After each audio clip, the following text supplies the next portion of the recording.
Jay, how many episodes have you guys done? 128 Okay, okay. episode. When did you guys To be start honest, that? we started like in 2020, like August around that time. I mean, we could have been had like more episodes, but there's times where we just take breaks or I mean, gaming weeks, weekends. I mean, we don't do a show. Oh, we get that for sure. Yeah, that's why we're trying to convert to like a 2 week or bi-weekly podcast, but the news has been hitting, man. So I think after we do our roundups after Summer Games Fest, we or even Final 16, we do like we go back to 2 weeks or something. It's been I crazy. feel you. All right, let me do this treat real quick. Walt, would you mind doing sound checks for everybody, and then to make sure we're good to go, and then Yeah, I'll just waiting for it to go live officially. all right, cool. It should be good Give me now. a sec. What's going on, Press Alpha? How you doing, man?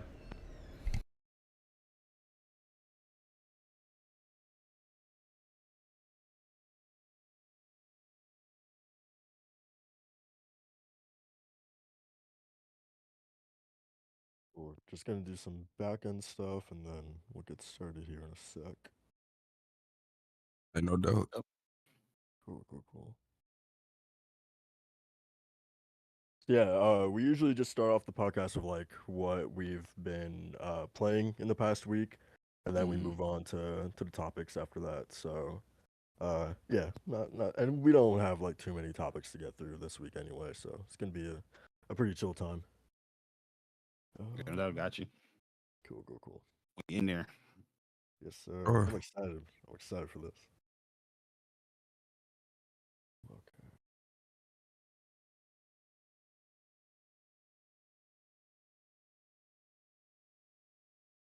I'm trying to think because like I don't know how you guys felt about the PlayStation Showcase, so like I'm trying to think, man, do we need to talk about that too? Like I don't know if I want to bring up those I those don't know. I don't memories, know you if know? they want to bring it up because I saw both of their streams, and it's not a good thing to talk about nowadays. Yeah. I mean, nah, this y'all show, so whatever y'all want to bring up, man. Cool. And But we're good, by the way, on let me sound. get the title already. Oh man. Let me sit up in my seat, man. Get my posture right. If we're gonna talk about that PlayStation Showcase. Yeah, I Persona, need to, your I need to stream, make sure I can project. your stream was epic, bro. The rant was wild, man. The chat was going Uh, crazy. It was definitely a time. It was dope. yeah, man. Yeah, man. Appreciate that. All right, we're all good on sound. Cool. All right. Macho, you good? Yeah, good to go. Cool. All right. Guys, welcome to the 102nd episode of the DualShock Sense podcast. I am your host Soul, joined by my two cohorts. Macho, how you doing, man? Doing good, bro. Doing good. Had a great week. Amazing game week and amazing movie week. Been enjoying the hell out of those things, man. And just ready to get this podcast started, man. It's exciting times. Let's do it. Yes, sir. Yes, sir. We also got Walt here. What's going on, man? How you doing? I am very full. I ate a lot last night, played a lot of games this week, and I watched a lot of movies. Man, media consumption has been at an all-time high this last week, so let's get it. We are also joined by kind of keeping in running with us having special guests over these past couple weeks. Of course, this week is no different. We have, uh, I, it's funny because I always say, these past couple guests have been saying that we've had like legends in the industry with BG and um, Lord Cognito and Brap, of course, and they're always like, nah, we're not legends. But like, I'm gonna say it again for these two guests. We got JayBari and Persona here on the 102nd episode of the DualShock Sense podcast. How you guys doing? Yo, Hey, man, we're man, pretty feeling good, man. good. Yeah. Yeah, feeling good, man. Feels good to be here on this lovely, lovely Sunday morning, and happy to be here with the DualShock Sense crew, man. It's an honor. Thank you for having me. Yeah, of Yeah, course. man, it's definitely an honor. Appreciate the invite. And I agree with the other guests. We are no legends out here compared to those guys. But we just have fun, show how it's done, and we talk about PlayStation, man. You know the Yes, vibes. sir. Yes, sir. Yes, sir. Want to remind everyone to go ahead and like the podcast, share it out, all that good stuff. Of course, we'll have JayBari and Persona's information in the description below if you want to give them a follow and whatnot. So yeah, we're gonna kick off the podcast like we always do, talking about the games that we've been playing this past week. Uh, I'm gonna start with our guests first and foremost. Jay, why don't you kick things off, man? What have you been playing, watching, reading? Like, what have you been doing entertainment wise this past week? Oh yeah, man. So I playing when it comes to video games, pretty much the Street Fighter 6. So far, I haven't got so much hours put in to it as I wanted to. Just with personal stuff and just life in general. When you always have things planned out to like, nah, man, I'm gonna dedicate this weekend to this. Then you get a text message or you get a phone call like, yo, I'm in New York. I'm like, ah, man, here we go. I mean, wishing that it would be canceled, but it's not canceled. But nah, man, Street Fighter 6 pretty much is just taking up majority of the time of when I could play. Been playing like Call of Duty as well. Ever since like the season 3, update, the lobbies have been much much better as far as us playing the game. No longer getting these 50 ping, 60 ping lobbies. With the game. So it's much more enjoyable, even though I think the game is still the game's still boo boo. It's more enjoyable. Especially playing with your friends. You know what I mean? And just personal wise, been watching a lot of movies into the spot across the Spider Verse now. Amazing movie, loved it. I also saw Little Mermaid as well. I didn't really get to put my opinion out there, but I felt like it was pretty good, man. I don't think Yeah, man. nobody should go out there doubting it. I think they did a great job with it. The CGI could have been a little bit better in my opinion, but overall, I enjoyed the movie. No, But yeah, that's pretty don't much. get me started, man. Don't this crew already Yeah, knows. no. No, He's don't like, get him yeah, I started. know. Well, but come on, tell me about Halle Bailey's voice, man. What do you think about Halle Oh Bailey? man. Come on. Yeah, I liked her. I thought she was pretty Yeah, cool, man. The thing is, like, I know when it comes to certain things, especially with this how internet is. Like, if yeah. I was to tweet out something like, "Yo, I think Little Mermaid," I just didn't want to deal with nobody, BS. You know what I mean? I'm like, yo, I enjoyed the movie. What you want me to do? You know what I mean? Like, Oh no, man! It's a safe space here, man. When I'm the proclaimed king of Kingdom Hearts on this podcast, then it's okay, man. These guys always on me about that. But oh, they got some Kingdom Hearts haters in here. oh yeah, Oh, absolutely, listen, absolutely. listen, man. Listen. Not today, guys. Not today.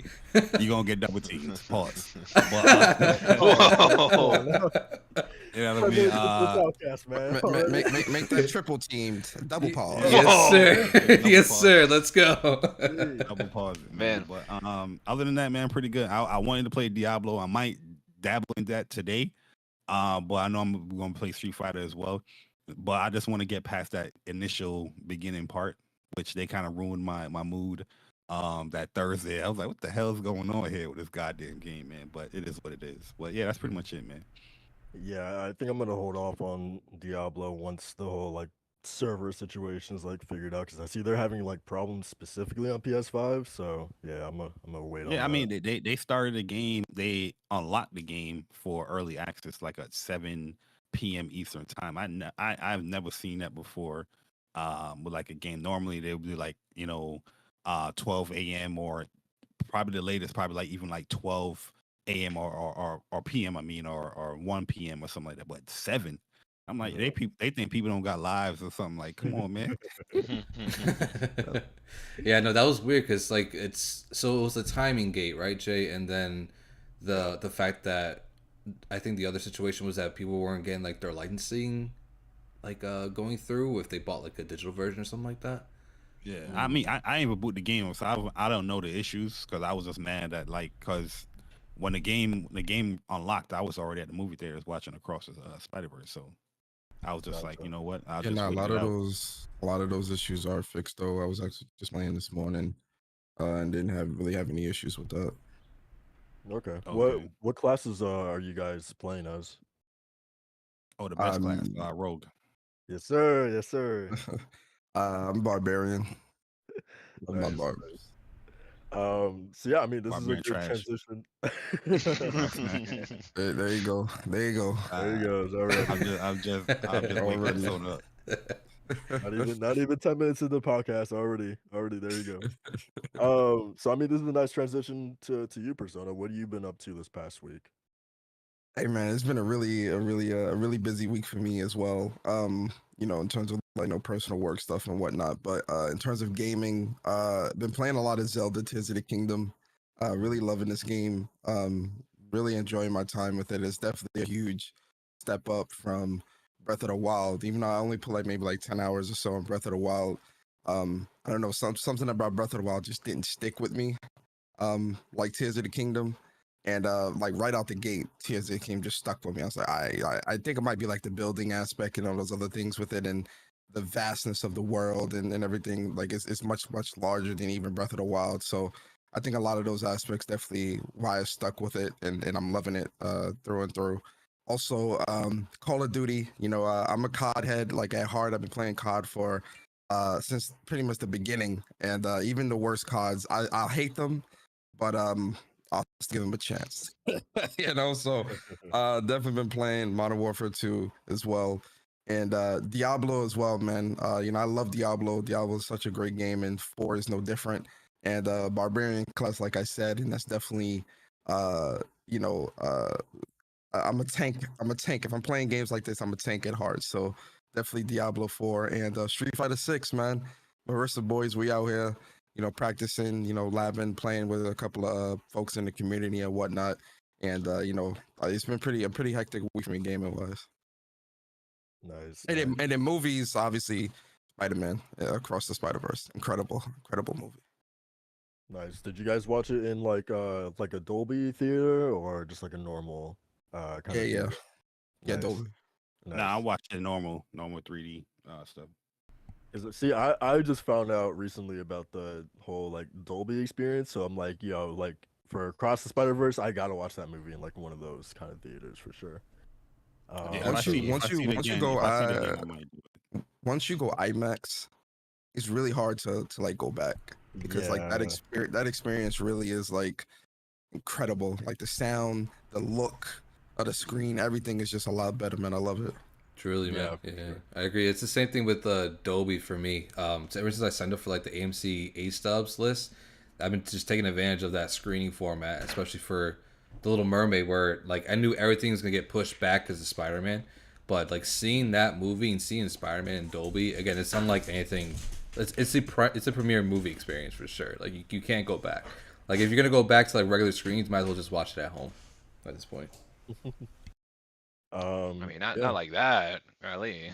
I mean, you Not you too say much. you saying because you want a date and you pay the 13 matinee price because you want to pay for popcorn and stuff like that. No, So, that was me too, because oh, you whenever too? Oh man, you when I cheaping went out to here. see the first time I went to the Dolby theater, and I first of all I didn't even know that it was a Dolby. I think it was like the only theater that this movie was like showing it or whatever. And I looked at the price. I was like, God damn, why is this like goddamn like $50? And then we went to the theater, and I was like, oh, okay, that's why. That's why. Yeah, your girl goes up to the counter. It's like, can we get a large? You're like, oh, small popcorn. Yeah, for Hey sure. man, listen, dating is expensive. You feel me? You Exactly. gotta choose Exactly. between like, you gotta hit her with it, babe. You can either get the large popcorn or the large screen. You decide. Get one or the other. You feel me? So I Exactly. gotta One or get the it. other. I I'm can't glad do that both. I can't do both for you. But I can do one or Oh the You other. got man, you so got to share that popcorn, man. Yeah, I mean, Nah. put both hands in there, dip in there. so while you telling me that you were sharing your bottled water with your date through a straw? Is that how it went?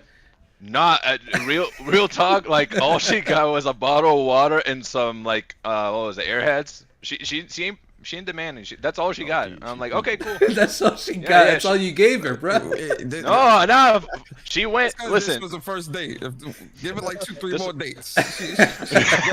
She gonna be at that concession stand like, hey yo, let me get the chicken fingers with fries. Like yo, that's like $30. To be fair, we went. So it was for Little Mermaid. Oh no, Little Mermaid was a different day. But Wednesday, uh, that was the first. The first day was not a movie. But then the second day was I was like, oh, Across the Spider-Verse, it came out. I'm like, oh, would she want to come? I'm like, hey, do you want to watch Spider-Man? And she saw the first one. She said, okay. And then that night, I cover everything. It's fine. We get like a few things. It's not overly expensive. I mean, everything is fucking expensive, but like it was fine. And then the next day, we already had planned to watch Guardians because she hadn't watched it. I had watched it, but I didn't mind rewatching. Fucking great movie. And she texts me, "Hey, I feel bad that uh you covered everything the last 2 days. I got you today." I'm like, okay. See, it usually it's the other way around. Usually it's like, oh yeah, no, we're She said splitting, that and to then it's you? like, yeah. She Well, was like, oh, nice. marry Hey. her. Marry her. Marry her. Like marry her. Just Get the ring and put it.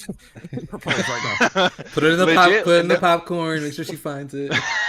Put in the popcorn, like, oh hey, reach down the popcorn, and then Yeah. no, we want to eat, and no, yo, relax. That's so My man's funny. thinking about Halle Bailey. No, but in Right. terms of gaming, I mean, in Wait, terms really of quick, gaming, that's so what's up? funny. That's so funny that you say that y'all say that because my shawty, she was Yeah, like, yeah. she was like when we got there, oh, I want to get some nachos, and I was like, we got some chips and salsa at the house, you know.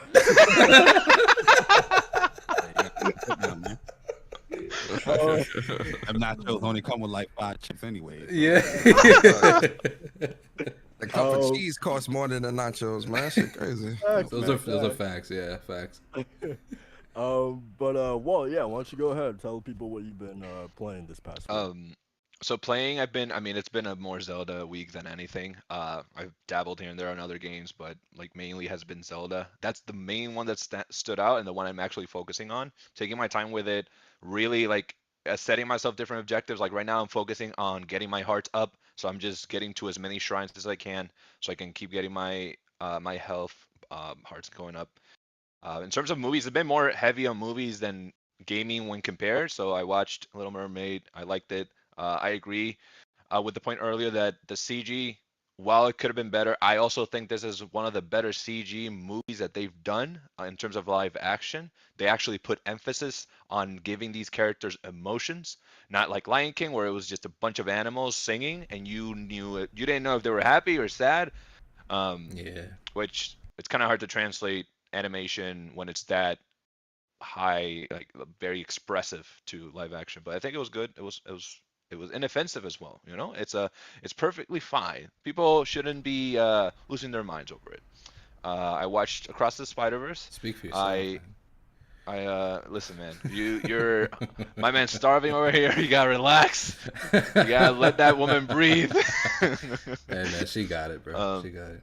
Yeah. I will say I would have been fine. Not that I didn't like the movie, but I would have also been fine just seeing like a musical with like her being like the lead, because like that was the standout for me. It was her performances, her songs, like that was phenomenal. Yeah, that's the Um, consensus too. Yeah. you would hear literally whenever a song would end, you would hear just someone like, "Damn." Like there was always someone like, "Wow, That- wow, get it." That was me. That was me. And then Sammy eye rolling. That the fact that I did that like. I 3 bet times. that was the whole movie for you. Poor Sammy, man. I feel bad for her. She knows. Yeah, no, I bet she did. I ain't like I saw, Sebastian though. You know what I mean? They could yeah. pack that up. I don't know what they did with that, but it is what it is.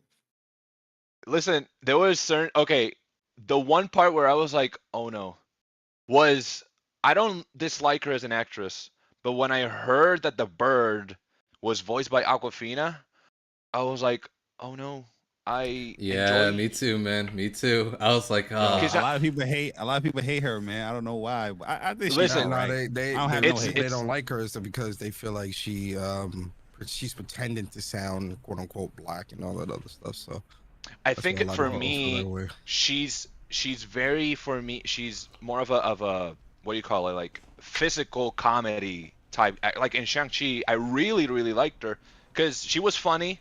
She like you can see her expressions and her voice. Then when you look at her, like it matches like I don't know the energy. But then just hearing her through this fucking bird, I'm like, man, like there's just something I'm not that's not working out for I me. liked her in what it was called, like Raina and the Dragon movie. Yes, Oh yeah. Raya. Yeah, Raya. Yeah. Yeah, I thought that movie was excellent, man. I love that Yeah, movie. that was dope. That was dope. See, like it depends on the role. It's just I don't think this bird was it. I don't think it was it. But I didn't hate it. But then I watched Cross the Spider-Verse, and I recency bias maybe, but I set this with Into the Spider-Verse, and it remained that until No Way Home. Into the Spider-Verse was my favorite Spider-Man movie for the longest time, until No Way Home. Now it's Across the Spider-Verse. It's my favorite Spider-Man movie. I think just it in general Marvel movie right now. It's on the top three at least. And Guardians 3 I rewatched. I got teary-eyed again. It hit just as hard. Uh, I was, I watched that one with a shawty, and she said, "Man, that was not fun. That was very sad." I was like, "Listen, they were happy at the end, but it was really hard for her during the, The certain animal animal torture scenes." scenes, yeah. Like she had a really hard time. I was like, okay, but she really enjoyed it still. And other than that, man, I've been just watching a lot of Twitch and seeing people play Street Fighter, and because I think that game you can both play and watch it, and I really like to watch it. So I've just been watching a bunch of streams, a bunch of videos on it, and people just going wild, like absolutely bonkers. Because I know now that even people that never played a fighting game with the modern uh, controls, like they can actually play a fighting game and actually excel at it, and not just button mash and hope for the best. So it's good, man. It's a That good modern week. controls are throwing me. Yeah. Facts. But yeah, man, that's been I've been reading. Been reading My Hero. I'm trying to catch up. So that's it. Cool. Oh, Um, let's go, lit.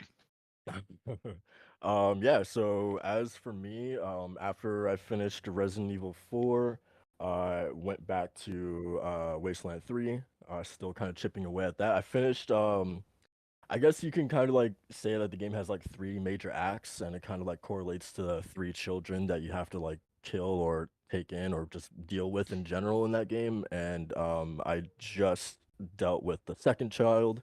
Um, so yeah, that's about 2/3 through that game. Still really, really enjoying it. It's so fun, such a good game.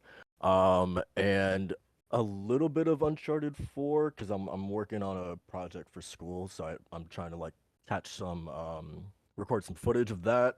So yeah, I kind of been playing Uncharted 4 a little bit here and there. Um, and then in terms of watching, I just watched Into the Spider-Verse last night because I haven't seen that movie since like literally 2018. Um, so yeah, I forgot like pretty much everything about that movie because yeah, it's been like 5 years since I've seen it. I thought you Yeah, were it gonna say was. you hadn't watched it. I was like, whoa. Oh no, Yeah, yeah, I saw that. I saw that. I think pretty much like the first week or whatever. mm. But yeah, was quickly reminded just how good that moment was. Um, it's funny because like everyone talks about like the what's up danger moment as like that being the moment that like people tear up or they start crying or whatever. And for whatever reason, I don't know why, the moment that really hit me was when Miles is holding on to Peter B. Parker and like he's about to drop him back into like his Yo, that's universe my or moment whatever. too, man.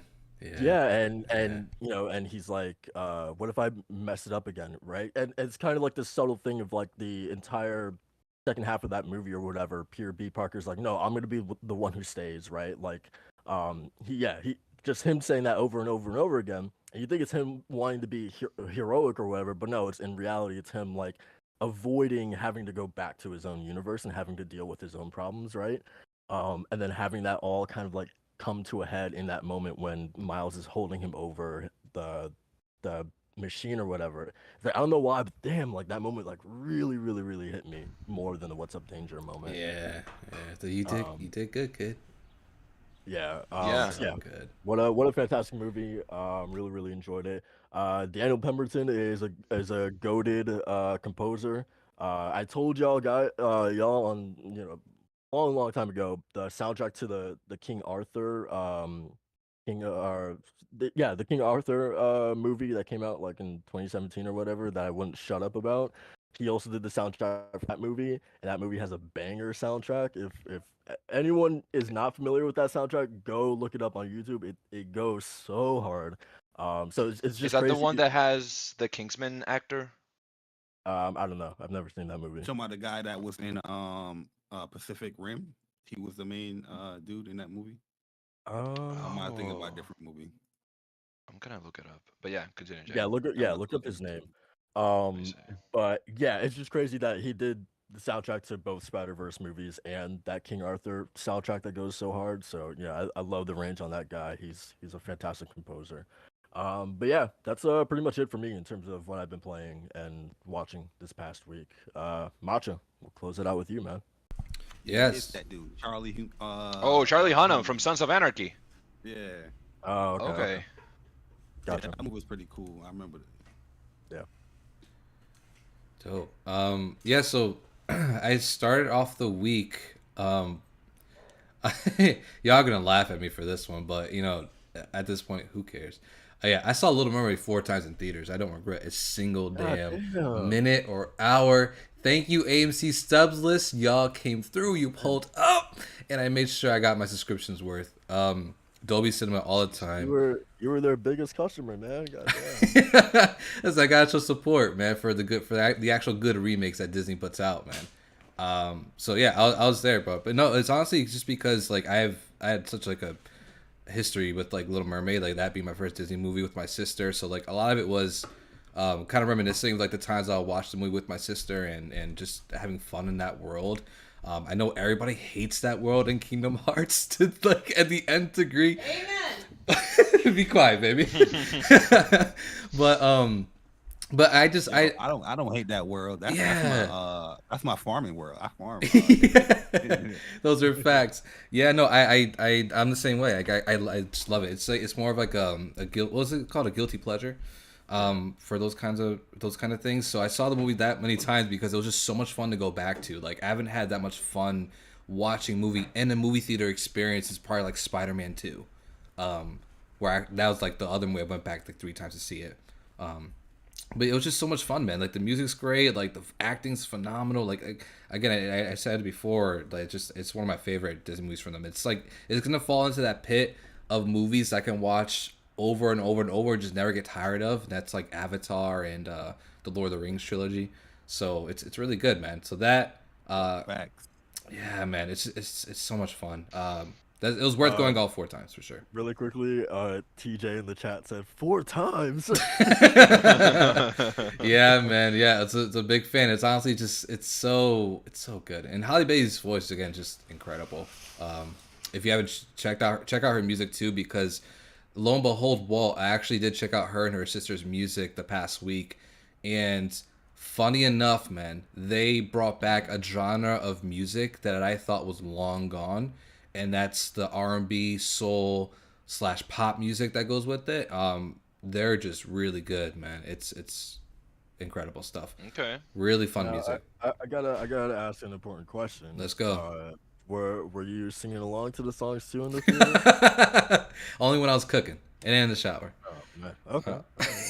What, you talking about Little Mermaid Yo, or translation? That's a yes. Exactly. are you talking about Little Mermaid or are you talking about their original songs? No, yeah, Little Mermaid. Oh yeah, the both times, absolutely, absolutely, alright. especially in the theater, louder than But, louder than the kids are in there for sure. Me and Walt may need to rethink some things.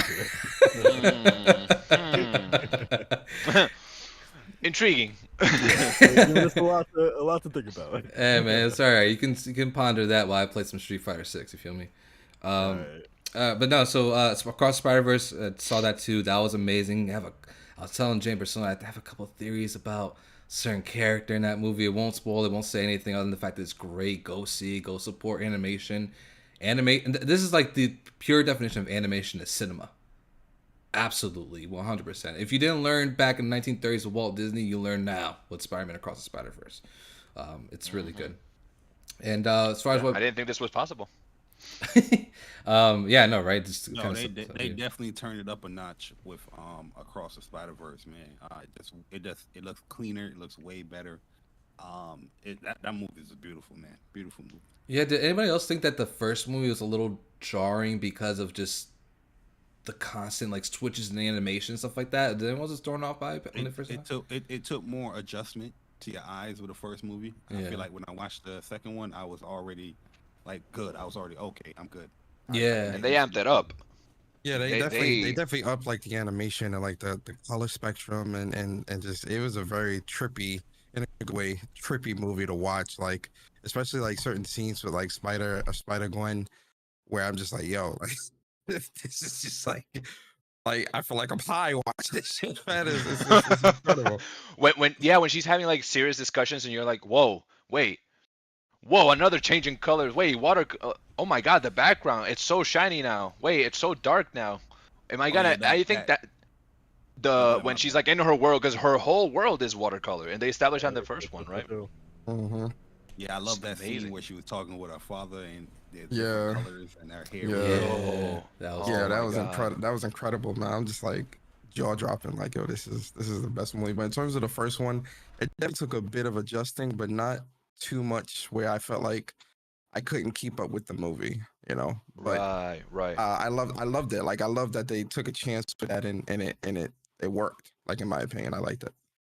Yeah, and I think they took more risks with what type of character they have on screen a lot of time. Because I know in the first one it was kind of weird seeing Peter Porker next to like Penny Parker, and I'm like, what is going on? Like this is like two very different styles of animation happening in the same frame, but then now you have, uh, without going into spoilers, but like you have a certain character that takes off his mask and he reveals who he is, like one of the Spider-Men. He's from I think London. Uh, Whenever that guy was on screen, I was like, I can't not appreciate it and not like notice it. It did it and never felt like, oh no, yeah, he's just there. No, he is there. He is him. Like I don't know how He was the to sickest like character, like just to see on screen. It was. absolutely I really so liked cool. I really liked the I forgot his name, but the Spider-Man of India. That Yeah. was like a really funny, like really Yeah. great section. But I was like, yo, this is incredible, man. Like I love this. Yeah, That caught me off no, guard. But it was incredible, man. I just again the animation is like top notch. Saying like animation and cinema, if it doesn't get nominated for something, man, it'll be a crime. Oh, it's going to. Yeah, it has to. They did my man Ben Parker dirty though, but we'll get into that. Yeah, I mean, I did like the Peter Parker's the dad though. That hit a little bit of a different note, and then that's just like the story like went on. It got more not heartbreaking, but just more sad and more revealing. Like it was Yo, really good, man. y'all threading on thin ice right now, man. Hey man, Chill. we're good. We're good. No spoilers. No spoilers on this one. Okay. But no, it was a good movie overall. But last thing, really, I've been playing Street Fighter 6, but that's a different topic. We'll talk about a little later. But I finished up Tears of the Kingdom at 80 hours, man. I did not cry, but it was a good game. No, it was why you say it like that? I did not cry. because I know Did you cry? I know Wall's gonna be the first one to ask, "Well, did you cry? Did you do that?" No, man, it was really Man, good. shut the hell up. It was a Wait, great so I mean, it was a great so I game, mean, man. this is a natural follow up question. Yeah. Did Little Mermaid make you cry? Uh, anyway, moving on. Oh, All four times. Moving on. Tears of the Kingdom Yeah. was an incredible game, man. I think this is uh I haven't played many Legend of Zelda games, but I would say this story is still really impactful, man. That ending was everything that you want it to be and more. It has so many hype moments and just the story and just the cutscenes, just the gameplay alone, the dungeons, like everything about this game, as you mentioned before, Persona, is just it captures you right from hour one until I finish at hour 80, and I just want to keep going. It's like this is like what video games are made of, man. Like this is like the magic of video games. Tears of the Kingdom is that in full spades. If you have not played it, get on it, man. It's absolutely amazing and endearing and just everything you want like out of a game to be too. For this day and age, Nintendo did their thing, man. Shouts to them for releasing this like a huge ass open world game and have it be pretty seamless in terms of performance and technicalities.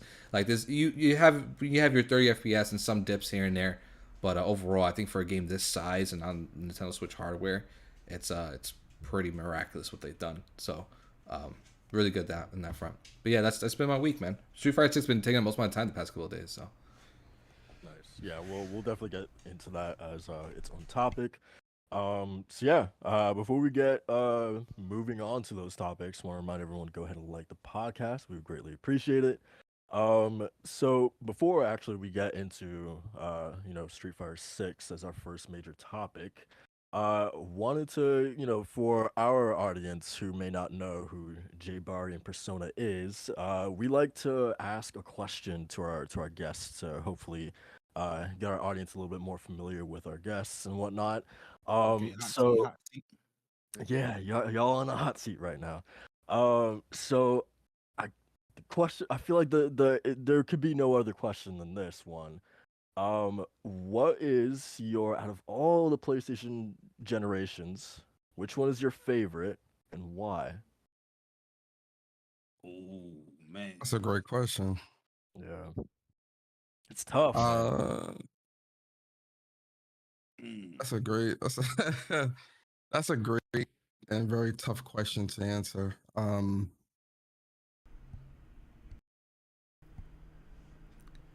I'm gonna have to say the PS2 generation. Okay. he sounds a little Um, unsure. nah, I'm really thinking. Give me a second to think about. Let Barry go first. I Like, gotta think about that. Yeah, I mean, for me, as much as I enjoyed and love every generation, that's the political answer, right? right, Uh, right, right. the That's what you're PlayStation supposed to One, say. the PlayStation One is where my heart is always, man. My favorite games, um, is on the PlayStation One. Like my favorite game of all time is on PlayStation One. Favorite fighting games. I just feel like during that time, uh, there was a set amount of games like JRPGs, fighting games. It was just godlike back then.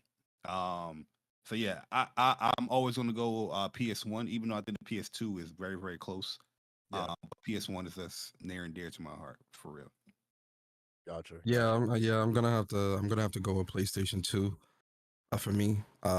Because some of my favorite games. I love Final Fantasy as well. I know Barry gonna kick my shins. Don't get it twisted. FF is I love Final Fantasy. But 2 has one of my favorite Final Fantasies, which is 12. And then when I think of some of the other games that I played throughout my childhood, like the Warriors, San Andreas, the God of Wars, the Ratchet and Clanks, and all that.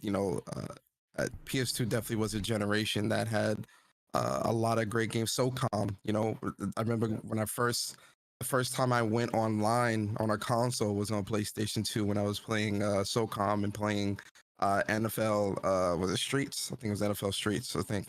And so like PS2 holds a lot of memories for me, both in a sense of my gaming, gaming wise, but also kind of personal, sentimental values within real life during that time with what I was dealing with in real life.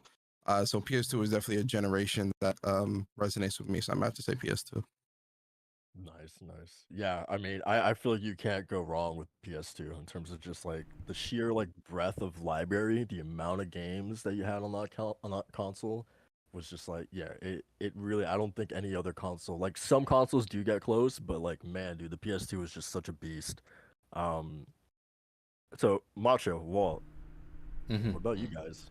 Do you guys agree or do you have a different one? It's tough because I mean, I it's so tough, man. Because the PS1, I had just the memories of playing Spider-Man PS1 and then going to the basement in my cousin's basement and playing Crash Bandicoot, Crash Bash, like all those, and then PS2 is just you can't beat that either, man. But then PS3, Jay, I think you probably shared the same sentiment, but with the PS4 generation. PS3 is when I broke out and played more types of games because at that time I Yeah, was more on like the movie franchises like Spider-Man or Jimmy Neutron or any kind of like yeah, whatever yeah, kind of like show based game that was out there. And then in yeah. PS3 is when I played the Call of Duties. I was playing, more JRPGs, Final Fantasy VII for the first time through the backwards compatibility, stuff like that. But PS2, again, it just holds a special place in my heart, man, because I just remember going to Blockbuster, just to throw you guys back here, and heading to the Blockbuster store and seeing all the PS2 cases. And I go to my dad. I'm like, Dad, where's the PS1 stuff? Like, where are all the discs for PS1? I need to. What's going on here? And then so that's when I saw Kingdom Hearts, and that's where there was just a rabbit hole from there, man. Seeing everything, playing as much as I can. Um, yeah, and eventually later I played more stuff, but I would say Kingdom Hearts was a special moment too, man. I can't Yeah, imagine that. 100%. that was Like the first time I learned how to use both analog sticks on the controller. my friend put me onto Kingdom Hearts, the first one. I used to deny it. I used to like, I ain't playing that, man. Then when I finally got that game in my hands and played it, yeah, I never looked back, man. I was like, yo, one of the greatest games. I did a couple of years later. I was like, oh shit. Yeah, yeah, man. It was fun because I just replayed the first one last year, but on the PS2, I want to get that nostalgia feeling. Man, we're spoiled because turning the camera, Jay, I don't know if you remember, it was R2 and L2. Yeah, it was rough. Yeah, yeah. I finished the game like that, but yo, it was. I was like, damn, we played it like this back then. Um, yeah, I'll say PS2 as well, man. And plus that controller, that PS2 controller was godlike, man, for any game, even for fighting games back then when I played like MVC2 or something like that, So really good stuff. I'll say PS2. Nice. Walt, what about you? So I got into PlayStation with the PS3. I never played the PS2. I never played the PS1. I'm a Nintendo child. You still are actually, but continue. Listen, I'm a Nintendo adult now, okay? um, I mean, then I have to. It's like bias. I mean, it's like when you ask me what my favorite Final Fantasy is, I'll say Final Fantasy X because it's the first Final Fantasy I played, and I have fond memories of it. I'm gonna have to say the PS3, but not because of the library, not because of, like, not because of the games that like define a generation or whatever. For me, it was because that was the first time that I had a console that introduced me to a more mature environment of gaming where there was voice chat, where there were games that I had to think about if I should get or not because I didn't know if I was going to get traumatized because I was still a child. Only knew E for E, E for everyone. And this was the first time I ever got into, M-rated games. My first ever M-rated game. The first two games I ever played on the PS3 were Assassin's Creed 2 and GTA 4. And that was the first time I played a GTA, I think. Well, no, I think years before I had a PSP and I had played Vice City Stories. But that was like the first time into like an actual mainline uh, entry. And I never looked back, man. I still, I was still playing my Nintendo, but I made so many fun memories. I met so many people that to this day I still have on my friends list. We still chat, from time to time. I made, it was this Friday I'm gonna get online with the boys, or oh man, yeah, we'll play tomorrow again. And then 10 years later, that person still hasn't gone online. That's the console that kind of introduced me into this world, you know, of greatness, Yeah, PlayStation. That's where greatness is. it was Uh, something else back then for sure. Those Call of Duty yeah, lobbies man. were vicious. Man. Dude, they were wild. My first ever call. That was where I played my first Call of Duty ever. I played Black Ops 1, and holy hell, like the lobby situation. Yeah, like now I reminisce, and I'm like, oh my god, yeah, it was really great. Savages, yeah, It's savages. funny. It's funny that you bring up PS3 and then Persona mentioning SOCOM back in the day. So Persona, I gotta ask. This is the natural follow up question. Is what do you think about our Lord and Savior Mag? Oh man. I actually didn't play Mag. That was a game that Oh I kind of, man. yeah, I didn't really play Mag too much. Yep. During that PS3 generation, I was really stuck on Resistance, Okay. Fall of Man, and Call of Duty, and Uncharted 2 multiplayer. Like I was Did you play hardcore those Killzone three. Killzone 2 multiplayer at all? No. Okay.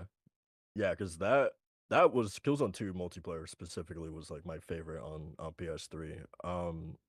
Jay, did you get too much into any of those multiplayer games? Resistance, Killzone, Uncharted, Oh yeah, Mag? 100%. Mag, I never really had a great experience with Mag. I remember playing the beta. I remember buying the game. Very laggy experience. Oh Especially man. comparing to the other games that is playing. Killzone 2, I love Killzone 2. I love 3 too. I love those multiplayer games. But yeah, Resistance 2, I put a lot of time into that game right there, multiplayer wise. But yeah, I think PlayStation they had a great thing. Because yeah, PS3 definitely opened me up to play more different games rather than RPG and all that stuff. So that's a great generation as well. And multiplayer wise, it definitely put me on, with the Call of Duties and stuff like that. But yeah, Mag, I remember that, man.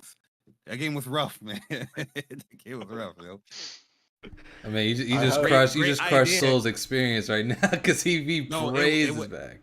it was a great idea, but personally for me, I never had a great like. I remember like this. It was choppy as hell. I had the Bluetooth, I had the headsets, I had the matter of fact, no, I had the camera with the mic as yeah, yeah. well. So you know what I mean. Like it was just not a good experience for me with Mag. Yeah, You know what it sounded cool with Mag, but the way I've always been, and I've been like this for a long time. I like structure in my multiplayers, and Mag just seemed too chaotic for me. So like I yeah, never really like gravitated towards it It was too a huge much. game. It was a huge It game. was incredible. No, it was incredible to see. Absolutely. Like I remember seeing commercials for it and seeing gameplay and all that stuff. And I'm like, oh yeah, this looks incredible from like a perspective of what we're used to having. But I don't know. I like structure. yeah. It was literally like PlayStation's Battlefield, essentially. Like Yeah, pretty much it really felt like that. That squad game, based type stuff. oh yeah, I feel like if a game like that came out now, though, it would be a hit. Like I oh feel for like, sure. or it would be. I wouldn't say a hit, but it would be received better because of where we're at now when it comes to like these multiplayer games and free to plays and stuff like that.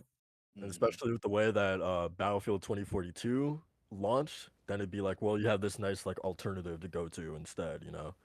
Um, but that game is so weird because like I remember getting it, not knowing that it was multiplayer only. So like when I put it in my PS3, I was expecting like, like where's the campaign? And then it was like and like the game opens up with this nice ass like CGI trailer and I'm like all hyped about it, being like, oh yeah, man, this campaign is gonna be so cool.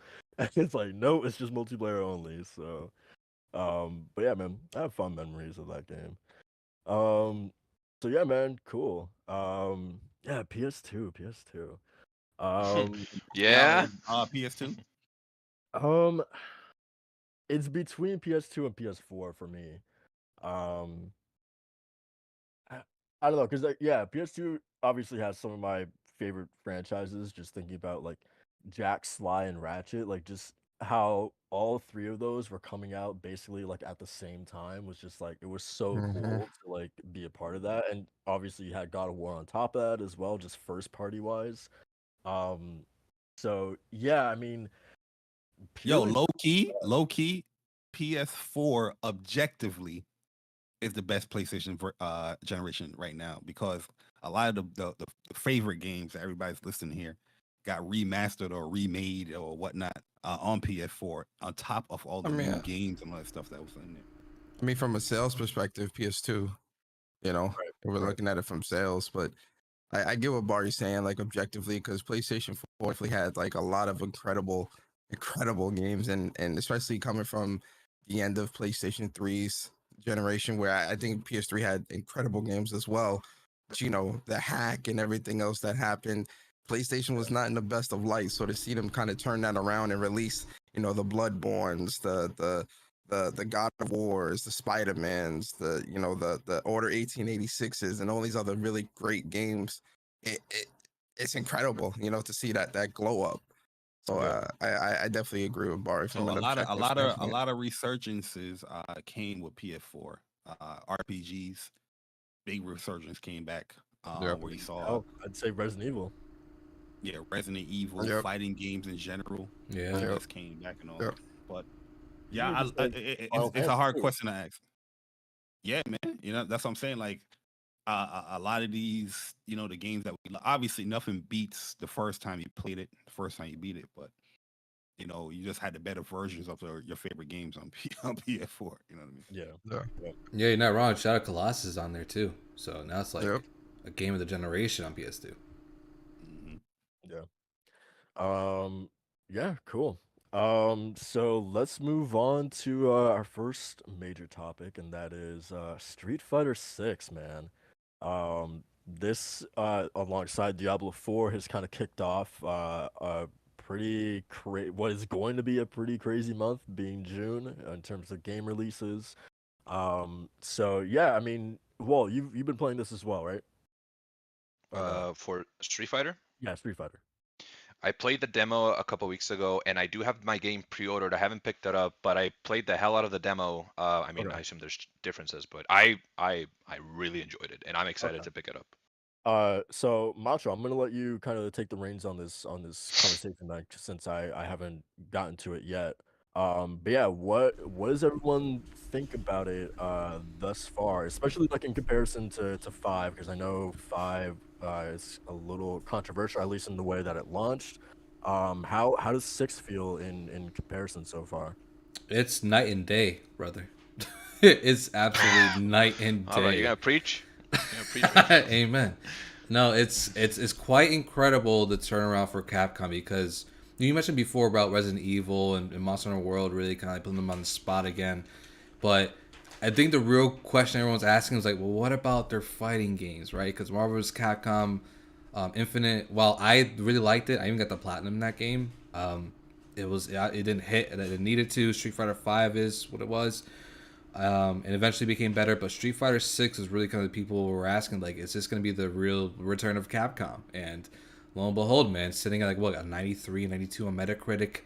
I think this is going to be one of the best games of this generation, hands down. For fighting games, just for games in general, just the wealth of content that's in here and the accessibility factors to it, where people can literally just jump in, right? People can know nothing about fighting games like Walt here, and they can jump in and play. So I'm glad you caught that, Yeah, Walt. I love how the approach they have is very attractive. You know what I mean? Like Yeah. when you see Street Fighter 6, it's gonna catch your eye. Gameplay wise, that's the aesthetics of the game to get people into it. You know what I mean? You look at a game, you see people fighting, you see a whole bunch of paint and graffiti and Yeah. hip hop music and all that stuff. Like, oh, that's okay. Let me see what this is going about. And if you go from there, you know what I mean? Street Fighter V was pretty cool, but it didn't have that attractiveness like how Six is having it right now. But overall, yeah, I agree with Macho. I think it's a great game. Characters are very deep. There's a lot you Mm-hmm. can get out of them, and yeah, I mean, all fighting games is trying to open up people to get into their game. You know what I mean? So they're gonna have things that is gonna cater to newer players and whatnot. You know what I mean? But that's just the age and the time that we live in when it comes to fighting games. But yeah, they want this genre to excel. They want more sales. They're hoping it gets like 10 million. That's a big number. That's a big milestone. That's a big feat. You know what I Oh mean? So yeah, yeah. I Not feel like only they that, will eventually get there though. not only that, but one of the things that I can appreciate is because we know how, like, for certain casuals, they might get turned away from fighting games, and with Street Fighter 6, and all games have this, like Barry said, but I feel like Street Fighter 6 does a good job of guiding you to those places and kind of cheering you on, and kind of keeping you encouraged to want to continue to learn more. Like when I was going through the character guides from Marissa, just seeing like the language that they were using, the explanations, the demonstrations, I'm like, yo, if someone that does not know fighters was coming into this game, I feel like they would have a much better time with learning this game as opposed to something from like 2, 3, 4, 5 years ago, or even the Street Fighter 5. But also shout out to Capcom, because this is like a complete turnaround, and I love when developers can learn from their mistakes and you can visibly see the changes that they're trying to make. If you would have told me 10 years ago, or 5 or 8 years ago, whenever Street Fighter 5 came out, that 6 would be this, I'd have been like, let's hope so. But they've definitely learned from their mistakes with Street Fighter 6, and it shows through the content, through the single player story, through the battle hub, through the lobbies, through the other little party games that you have, like extreme battles and all these other things, through the tutorial. It's a great game that I feel like anybody, regardless of your skill level, regardless if you're new or not, can get into this game and get a lot of enjoyment out of it. Yeah, well said, man. They went above and beyond with just leaning players into this. I like that you mentioned the fact that too that their language for certain character guides and breakdowns, because I was actually going through them with Kimberly and Cammy last night, and it's very much it's very characteristic. You're not just kind of reading, you're just bored, like kind of going through these motions. They're actually teaching it in a fun way, and they're actually including some demonstrations with it as well that you can just watch. And so it's a good visual and just a good learning experience overall. That's why I said for you, Walt, for someone that does not really it's too much into fighting games, you're gonna jump into this and you're gonna learn a lot. But it's all gonna be really fun, intuitive, and the best thing about that too is that you get to put that into practice with the game modes. It's like it's not just the tutorial guides or the character guides. It's actually in game modes where they teach you like the neutral game, or they teach you about drive impact and drive rush and how you can best implement that. And it's intrinsically in these game modes, which I really love too. That's something that's very hard to do, and it's you can see this in World Tour mode where they kind of piecemeal the different mechanics. But like once you actually start getting to like arcade mode or even online, you'll just be very familiar with all the mechanics there. You're just like, oh yeah, I know what I'm doing, kind of thing. I do love too that they add avatar battles in here, because Yeah. one of the things that they do for like to increase the longevity of the game is they do have like sort of like a not a not a battle pass per se. It's more like objectives you complete. That's like rotates every day and every week, stuff like that. They're not a lot. They're just minor. There's like 3 of them, but one of them was actually to get into an avatar battles and do 5 matches. So I was like, all right, I had no intention to go to doing because I was gonna do World Tour mode and learn more about Kimberly, stuff like that, and Marissa too.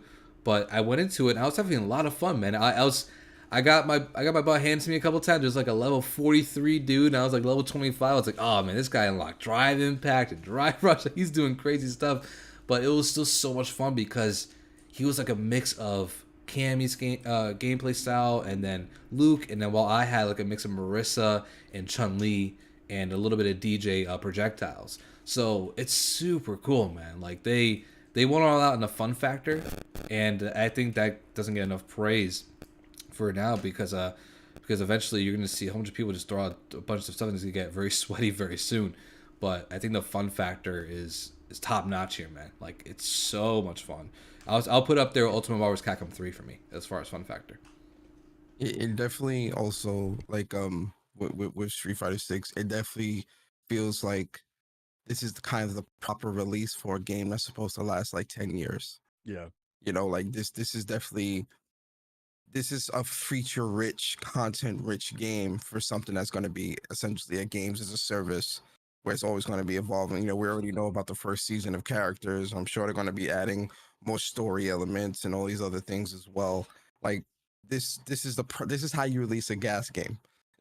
Essentially, like this is feature rich. Pretty much, because you you're not relying on the next update just Right. so the game can be fun or get good. You know what I mean? You have a good base here that you can play for months upon months. A lot of gas games, a lot of live service games, they don't nail that aspect. You know what I mean? They rely so much on the update that you gotta wait a month until you get this map, or wait, you know what I'm saying? Like Street Fighter, they launch a lot of stages, launch a lot of characters, launch a lot of content, and you can ride out on this basic game for a while before you get like, oh man, I think I need more content, and then boom, Mhm. right there, you're gonna have a new character in a little bit, and then all that stuff. So, great job on Capcom. They actually listened and they learned and they executed the game properly. Yeah, like I'm just inundated with like stuff to do in the game, man. Compared to Street Fighter V's launch, right, where its story mode was delayed by like a couple months. I initially just gravitated towards Laura and online, and that's mostly what I did for like the first couple of weeks. I'm like, all right, I'm kind of bored now. Like I just want to do more stuff, and I don't think arcade mode was even in the launch. If I'm Yeah, arcade came like a month or 2 months after. And they yeah did the survival mode before the arcade mode. It was weird. It was yeah it was very bare bones. It was definitely very wasn't a whole lot to do outside of like the online training and stuff like that. And that was $60 too, so I was definitely burnt, man. I was like, yo, Capcom, you need to do right by us the next time. They did, man. Like I said, I'm inundated with stuff to do. Like I want to go back to World Tour mode because I want to work on my character. And like the story is like it is what it is. It's not like it's not gonna win any awards or anything like that, but it's serviceable and it's fun and it's intuitive and it teaches you the game the way it should, which is like a real highlight. And then so I'm going between that and then I'm going back to the battle hub to custom out my character, see what people are doing. Yesterday, yo, Jay and Persona, I jumped into the battle hub. There's already people talking shit, yo. It's already the chat. People are going back and forth. People were like, yo, you trash. But like, so it's like, me and Sammy, my wife, were just dying, man. Just looking at the chat and people going back and forth. But also just throwing out the GGs and all that kind of stuff. So it's good stuff. And then So I have a question about that real yeah, quickly. Mhm. How like fleshed out is that specific mode? Like, is it because I'm when we first saw it at that state of play like introduced, my mind immediately thought of like 2K, like your My Player, and how that has like this whole campaign, and you're leveling up your character, and you're playing games with that character and whatnot. So like, is it kind of like that? Like, how fleshed out is that battle hub mode where you're taking your own character and fighting other people? oh, it's pretty in It's depth, but it's pretty in depth. But Persona, go for it. 'Cause I don't know if you looked into more Battle Hub than I have. I only dabbled into it yesterday, so. No, I was gonna say it's pretty much like that. Like in terms of like the world tour, it's more so meant for the world tour, and world tour is pretty much like Yakuza. It's like a Yakuza game in that respect. But in terms of like the battle hub, you can do the avatar versus avatar, and then really and truly, it's more so kind of to show off like how your character looks because you have like the store where you can buy different outfits and costumes, all this stuff. So Okay, you got all these people walking around like funky outfits and whatnot. So cool. Yeah, sounds cool. Yeah, it's pretty in depth. It's like you're not like tailoring like your stats or like putting points and min maxing certain stats or anything like Uh, that. But you are it. But the stuff you equip on World Tour mode does have stat benefits and certain ability benefits too that you could just carry with you, and it does influence like how you dress in a sense. But that the game also offers very early on the what was it called, the glamour aspect of it. So basically wearing whatever you want without stats affecting you, kind of thing.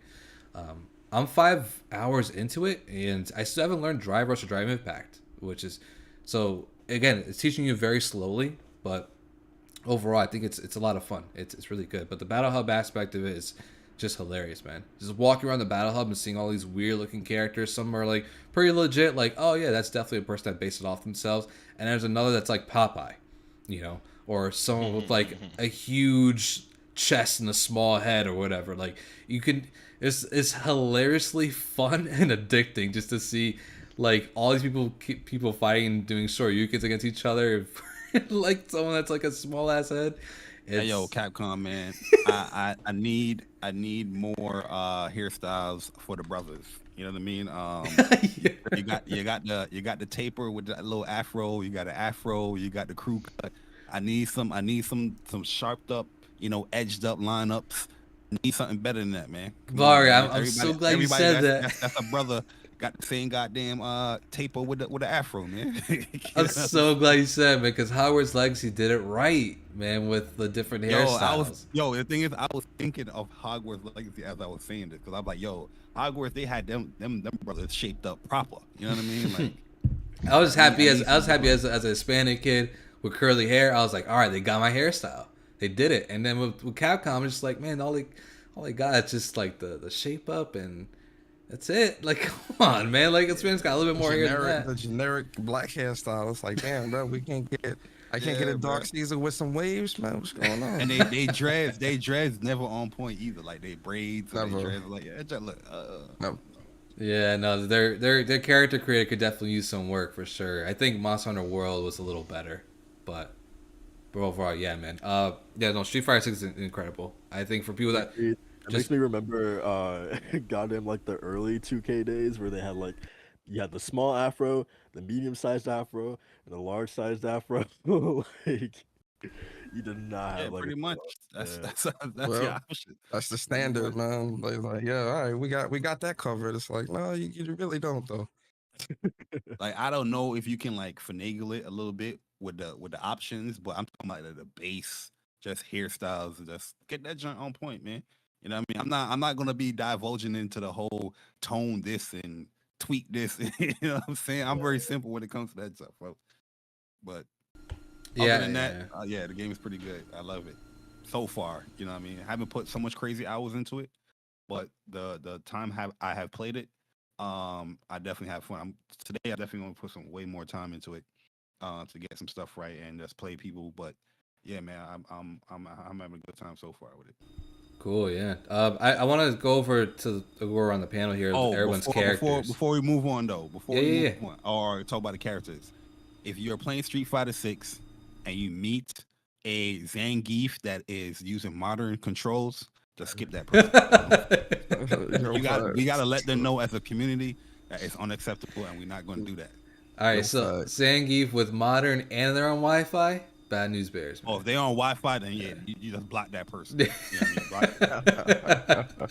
Well, I gotta ask kind of to like to that point. Like, what is sort of your guys' process? Like, are you guys like dabbling with like various characters, or are you guys just like sticking to one character and really trying to focus on like mastering that one specific character? Like, how are you guys approaching this?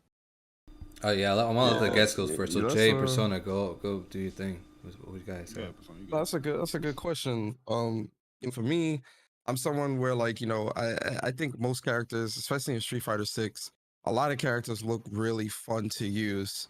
But I have like a certain play style, like how I am, like how I fight and whatnot. And certain people gotta kind of fit that. So like for me, the characters that I've narrowed down was Kimberly, Marissa, Manon, and Lily. Now, I'm not maining all these characters, but those are like the four characters that I was kind of looking at and kind of saying, okay, let me kind of play around with each one in the lab and see who kind of takes to me. Um, Marissa, so far, I've mostly been using her. I've done her character guides, her character trials and stuff like that, and I've mostly been fighting against other people online with her. My process, though, typically is when a new fighting game comes out, I don't go online right away. I go straight to the lab. I go to like the character tutorials, and the trials and stuff like that to get an understanding of what my character's bread and butters are, or what they can and can't do. And then I go into the lab and I kind of practice those things and kind of get certain button commands and certain combos of things down.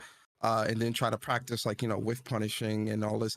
But the thing about Street Fighter 6 is it's so much more layered because there's so many more tools that characters have, because you got drive rush, drive impact, the parry, and all this other stuff. So on top of me trying to understand my character and what they can and can't do, I now have to like right now I'm trying to learn how to incorporate drive, what is it, Barry? Drive rush, where you extend combo, the green one. What's it called, Barry? Drive Yeah, rush? drive rush. Drive Yeah. rush? Yeah, I'm trying to incorporate drive rush into my combos to extend or reset or whatever. It's really hard to do because it's very time strict.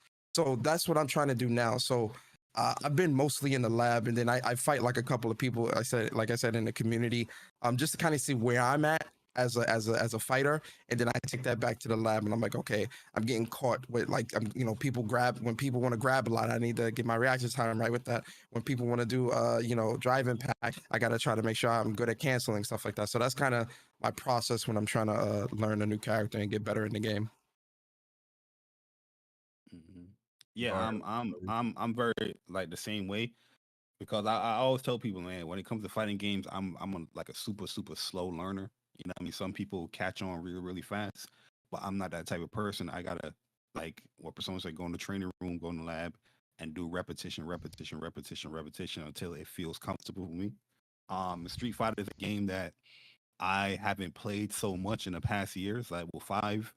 I played until like season 3. They butchered Sakura and I tapped out. You know what I mean? I went right back to my Yeah, I anime feel you, bro.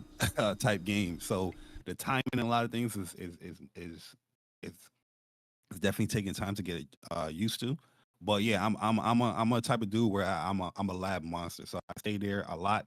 I set the computer up and make sure they have certain situations that I'm pretty like, all right, this is going to happen in a match, and I try to see how can I fight against that stuff. But when it comes to characters, I'm pretty much like a character loyalist, and the fact that like I learn very slowly, I typically stick to one character in the game until I really like feel comfortable with that character or like I master that character. Then I'm like, you know what, let me try this other character. But it's rare that you see me play like five characters or six characters and all, or switch up random select. It's very rare. Most I'll probably do is like two, three characters in a fighting game. But so far with Street Fighter Six, with this character that I'm playing, I don't think I'll be getting to another character in a long time because he's not the easy of a character, but he's super fun. You know what I mean? So Nice. that's my process. So that's lab. Obviously, I'm going to play online and get and play other people. I played about 3 matches online so far in Street Fighter Six. You know what I mean? I was like, oh, okay, I see what people are doing, but I don't think they were like typically like the people that I would normally play because all they was doing was like Drive Impact, DP, Drive Impact, Super. I'm just like, that's the first thing I labbed. So you're not hitting me with that. You know what I mean? So Yeah. yeah, it's pretty much training room setting certain things up, reversal situations and stuff like that. And yeah, that's pretty much it. Nice. Macho, what about you? Is it kind of the same thing for you? More or less. I mean, so what I like to do is I kind of like to choose my like at least 3 to 4 characters, and in this case for Street Fighter Six, it's Cammy, Kimberly, Marissa, and Ken. The ones I delved most into is so far is Cammy, a little bit of Marissa, and then Kimberly last night. I just fell in love with her character, man. So one of the things I like to do when I first start the game, I like to look at the characters, choose them, and then I would go through the character trials. This is something I started with UMVC3 back in the days, where I would, because there's so many characters to play as that you just kind of want to get like a feel for all of them. So that character trial is such a good way to do that, just so you kind of like get a flow of how they move, like their kind of combo flow. So I jumped into Kimberly's trials last night, and I was just like, dude, this is so much fun. Like I know like she has like I know she got nerfed like slightly during the launch of Street Fighter 6, but overall I think just like her combos and moveset, and she has a lot of mechanics to her too. Persona, I know you kind of delved into Kimberly through the betas, right? She don't got no more Yeah. invincible or invulnerable reversals no more. Yeah, Yeah, yeah. she was mostly who I was using in the betas, and she's a great character. Like I love Kimberly. Like she's most likely gonna be my secondary. But Marissa's definitely front runner. Yeah, She's yeah. incredible. Yeah, I think Kimberly plays more into my play style of like the rushdown character. I love just getting in there and getting people's faces and just go ham on that. So that's why Cammy was always my go-to. But Kimberly is like just like that, but with more mechanics and tools at her disposal, and she's just so much fun, man.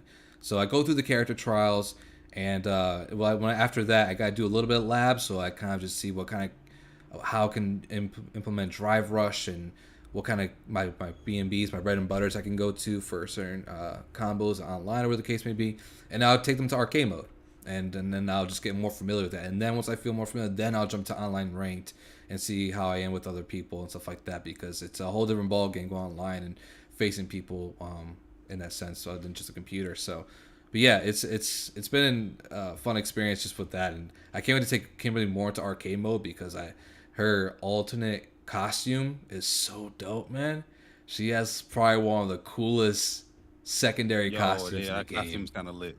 Yeah. I mean, all of them are really cool, but Kimberly's just like top notch. Like she looks really dope. So, but yeah, They did a great job with it. yeah. So it's been really cool with that. But yeah, I've been loving these characters so far, man. I think Marissa, Persona, you're on something with Marissa, man, because I listened to you on What's Up PlayStation podcast yesterday. How Marissa's a little bit more of a slow character. When you commit, you have to commit. So with that kind of mindset, I had to take a different approach there because you just kind of want to like grow in there and just absolutely pummel people, man. But you can't. Well, one of my problems with fighting games, and it's not really the fighting game, it's me. And this is something that like labbing and as I understand characters more, and when I get into like a fight online, sometimes I get a little bit tunnel vision, where instead of me thinking of what I want to do next, I start to mash a little bit. And it always gets that way, and it's because if somebody keeps doing a specific thing, I kind of hyper focus on I'm anticipating them to do that, so I kind of like, all right, let me just anticipate that instead of kind of playing out a little bit. I get a little tunnel vision. But with Marissa, you gotta play slow. You can't, because you can't really get in too much like how other characters like a Kimberly. If you're going from like a Kimberly to a Marissa, it's extremely jarring because you don't got that movement. You don't got, her buttons are good because she's got armor on her buttons, but it's you gotta understand when to use that and when not to use it, how to bait people and stuff. It's especially if you're fighting a fast character that's all over the place like a Kimberly or a Cammy. It's like, yo, how, like you feel like your character's like still, like you can't move or nothing. So it's definitely something you want to get in the lab and really understand with Marissa. But I love her, man. She hits like a truck, and she's very fun. It's very fun to use. Yeah, I want to get into real quick to just change the topics here. On what controller we're using, because I know a lot of people have like the idea of like, should I use a PS5 controller? Should I go a pad or a fight stick? First of all, it's all preference, but I've been using a fighting pad for years, ever since Marvel's Capcom 3. It's just more comfortable for me, but I do want to get into the hitbox. I wanted to get into what you guys are getting into, Jay and Persona. I know you guys have specific ways that you play, but maybe people that are first trying out Street Fighter, maybe you can help them out with that decision a little bit on what's a good way to kind of go about these fighting games if you're comfortable with a certain preset controller or you want to get something different. Yeah, I think, when it comes to what you use, I don't think that matters as much. It's more so about like what you're comfortable with. If you're comfortable using a pad, a DualSense controller, or a keyboard, or a hitbox, or arcade stick, that's all up to you, and that's more so preference. Because I could be using a fight stick, and you could be using a DualSense controller, and I get washed, because it's all about the player and not necessarily what they're using. But for me, I have both. I mostly use arcade stick, and recently I've been using the Hitbox, which is an all-button fighting game fight stick pad thing or whatever you want to call it, where the movement buttons isn't a joystick. It's all dedicated to one specific button. So has its own button, down, left, right, all have their own respective buttons. So the way it works is kind of like a keyboard, like you would move with one hand is your movements and your inputs, and then the other hand is obviously where you can, your punches, kicks, and things like that. And the hitbox, from my experience so far, it's a very difficult thing to pick up because your brain essentially has to, it's not a motion. You have to remember train your muscle memory with your hands to say, okay, if I want to do a DP motion, I have to do down, forward, down, and hold, or forward, down, forward, and hold down that forward and press the button at the same time. It's not a motion where it's like, okay, forward, down, forward, and then press, and that's it. So that, there's a lot of training of the muscles and the mind and whatnot with a hitbox, but the pros of a hitbox is it's much more proficient, right? So like you get much cleaner inputs using a hitbox than you would an arcade stick because it's a dedicated button, so you're not going to get wrong inputs. But to get to that level, again, you got to have that muscle memory and that training. So that's definitely something that's pretty difficult. But with the arcade stick, I've been using arcade stick a lot as well, and kind of using a hitbox here and there, trying to get better with it. So I prefer arcade stick and hitbox. For me, when it comes to 2D fighters, it's arcade stick. That's more comfortable with it. How I move my fingers and whatnot is just a little bit more comfortable than having a controller. As a kid, you use the controller, no issue. But sometimes when you grow up a little bit, you get a little pampered. You start remembering the arcade days. Like, what? I want to have this experience again. So yeah, it's arcade stick. Oh, and I didn't say who I was. I'm maining Jamie. So yeah. Oh yeah, that's a tough character too. Yeah, it's pretty cool character, man. Drink levels makes him a little cheap, but we having fun out here, man. We just getting drunk. I can't drink like Jamie no more, but yeah, no, that's cool, man. Yeah, no, I want to get into the hitbox. Eventually, they come out with the Razer Kitsune one that they just announced. I want to get into that for sure, just because I know me playing fighting games all generations as opposed to last generation where Street Fighter 5 I kind of fell off. Mortal Kombat 11 didn't really play. Yeah, I'll say for this generation for sure. I want to probably get more into Yeah, that. hitbox, I definitely get into it. Like I agree 100% with Persona. Like the Yeah, biggest difference in the hitbox is the placement of the jump and the down button, and that takes a while to wrap your mind around because there's times where I have like games like Blaze Blue, Central Fiction on PC, and I can play that game using a keyboard. You know what I mean? With the W S D A and all that stuff. And I just play like a regular directional, but hitbox is a different beast, man. You know what I mean? The jump yeah, button is where the thumb at is all that. You know what I mean? So it's a big different beast. But that stuff like that, even with a fight stick, if you haven't used a fight stick, hitbox, it's definitely going to take a long time. Not a long time, but it takes a while for you to adjust to that stuff. So I'll definitely get into it because I see Razer, they announced like a new line of hitboxes and they look cool, it looks sleek. So I'll definitely try that out when it releases. yeah. Same here. Yeah, I think I'm in the same boat with you on that one for sure. Um, I don't know. I think this might call for a Street Fighter 6 topic for the pod, but I want Persona and Jay. I want you guys to shout out the tournament you guys have going on at the end of July, man. Because I already registered for it, so we're good to go on that front. But I want you guys to give a shout out to it because it's gonna be fun. Yeah, it's gonna be a fun time, man. Shout out to my bro Persona, Chuck. Dre also participates with it as well. Where for a long time, I think like 2016, we've been hosting like online tournaments, and Street Fighter V is the game that started the online arcade, and we're just continuing that with Street Fighter 6. So typically every year, we do like a birthday tour. My birthday's in July, and on July 29th, gonna do the follow tradition with the birthday tournament, but it's a part of the online arcade event that we're doing with Street Fighter 6. So the tournament is called World Warriors 1. So it's the first World Warrior tournament, like we did in Street Fighter Five, and yeah, this tournament is going to be a multi-platform tournament. So PlayStation, Xbox, PC, you can participate. The tournament starts on July 29th at 4 p.m. Eastern time, and top eight continues to July 30th at 4 p.m. Eastern time. We have a lot of signups right now, currently, like 54 signups. But during the week of the tournament on July 27th, that I think that's a Thursday. Yeah, that's a Thursday. Around 4 p.m., there's going to be a notification sent to everybody that's signed up. It's going to be the check-in period, and normally we close that check-in period, like a couple of hours before the tournament begins, so we can, finalize the brackets and stuff like that. I know Persona's going, I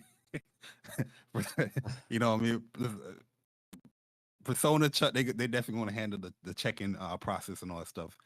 I'll definitely be making sure people check in and it's let people know.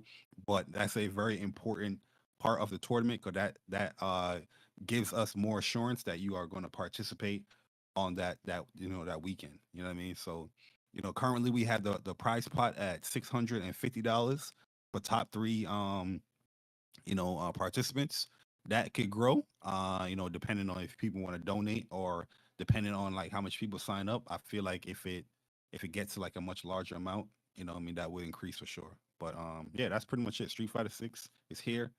And yeah, man, we're gonna kick it off July 29th, man. That's enough time for people to learn the game, get your character on point. I think it's a perfect time to just have like a major big tournament online. For sure, man. For sure. Yeah, I know. For me, I'm going to be bringing in Cammy and either Kimberly or Ken. I don't know. I gotta go through it, but either way, it's gonna be fun, man. And you're going to learn. You're gonna grow in your fighting game skills. You're actually fighting against people who are really good fighting games, man. I played against a couple of people that signed up in DNF Duel, and I wish I was at a better place on that day mentally because I was ready for it, man. But you got to come up ready and prepared for that tournament, man, because it's going to be fun. And overall, it's just a fun time. DNF, we had a lot of killers in that in that tournament. There was a lot of killers. That tournament was lit though. It was a lot of fun to watch. So definitely tune into that, man. But yeah, other than that, I think that's it for Street Fighter 6. Unless you guys have anything else you want to get off your chest about the game you've been playing. Yeah, I said it. No, but one thing I'll say about the tournament though as well is that everybody is welcome. Like it doesn't matter your skill level. Like I don't want anybody to feel discouraged to not sign up. Truly. Everybody sign up, regardless of skill level. Everyone sign up. Everybody is welcome. It's completely free. You don't have to pay anything or anything like that. Just check in and be ready to fight your matches. That's it. Yeah. Even for me, to someone that's haven't played fighting games in a long time, DNF Duel was like my first break in, and even then, it was still a lot of fun. So yeah, newcomers. And the definitely. tournament will be live streamed, but not every match is going to be on stream. So, you know what I mean? We'll give more information on that stuff, but pretty much you know, we'll notify the matches that's going to be on stream so people know. And if it's not on stream, obviously, you know, you're going to be doing it off stream, but we'll explain it more. Nice. Yeah. I think one of the things that Persona was saying earlier about the game really stuck with me. That Street Fighter 6 really seems to be like the gold standard for games as a service games. Um, so yeah, I really hope that other companies are kind of like looking at this and being like, this is how it's done, so we stop getting games that are like launching not feature complete. So yeah, shout out to Capcom, man. They're killing it, especially thinking about how they're doing with Resident Evil, now Street Fighter. We got Dragon's Dogma 2 on the way. So yeah, man, shout out to Capcom, man. Um, so we are going to transition over to Summer Games Fest. That is happening on the 8th. What's funny about this is that I don't know if you guys saw on Twitter, but they were doing this thing where they're showing it in like theaters in like 23 different cities across the US. Um, and well, they're actually showing it in a theater here where we are. So I got a ticket, which is Ooh. funny. I'm glad PlayStation didn't do this. What? I got a ticket, man. I got a ticket. This man was what? Wasn't this man like months ago? We were talking about Summer Games Fest. He's like, man, who wants to see that? He's going to a theater to watch this announcement. Listen, man. This the guy that is. I mean, he's like us for real. We're like, oh, we're not gonna do this. And then boom. Let me give you the number one reason why I got a ticket. It is $3.99, baby. So, it Whoa. cost me a damn penny, so I'm going. I'm glad Yeah. PlayStation didn't do this because I would have needed to bust out the pillow, man, if they did this. Yeah, so they're doing that on the 8th. I'm heading over there. I think it's like 2 hours long or something like that. But Jeff Keighley, he's out there on Twitter talking about it, and we know a couple games that are gonna be there, like Alan Wake 2, Mortal Kombat 1, things like What that. what what movie chain is it? Cinemark? Oh, is it the one at? Oh, I'm not gonna say, but is it the one that's like really popular in here Uh, that we have near? uh, I actually don't know. I've never been to like a Cinemark, so Okay, I guess, because the only one I know about is the one at City Walk, which is at Universal. and that's probably where it's at. Okay. Yeah, Um, that's where they broadcasted Critical Role, one of their episodes. So they do like big events or like small events like for different things that are usually streaming. So that's cool, man. Where did you get it through like a third party or like through the actual website? no, they like posted a link on their Twitter, and I'm pretty sure it was like through them. Uh, Wow. Are you going alone? You going with the shawty? nah, I'm good. You kidding me? She don't want to see that. She want she want to see you froth at the mouth when they show Persona 6 there. Please, come on now. Let's not. Let's Yo, not. Do it. y'all just said that Alan Wake is going to be there.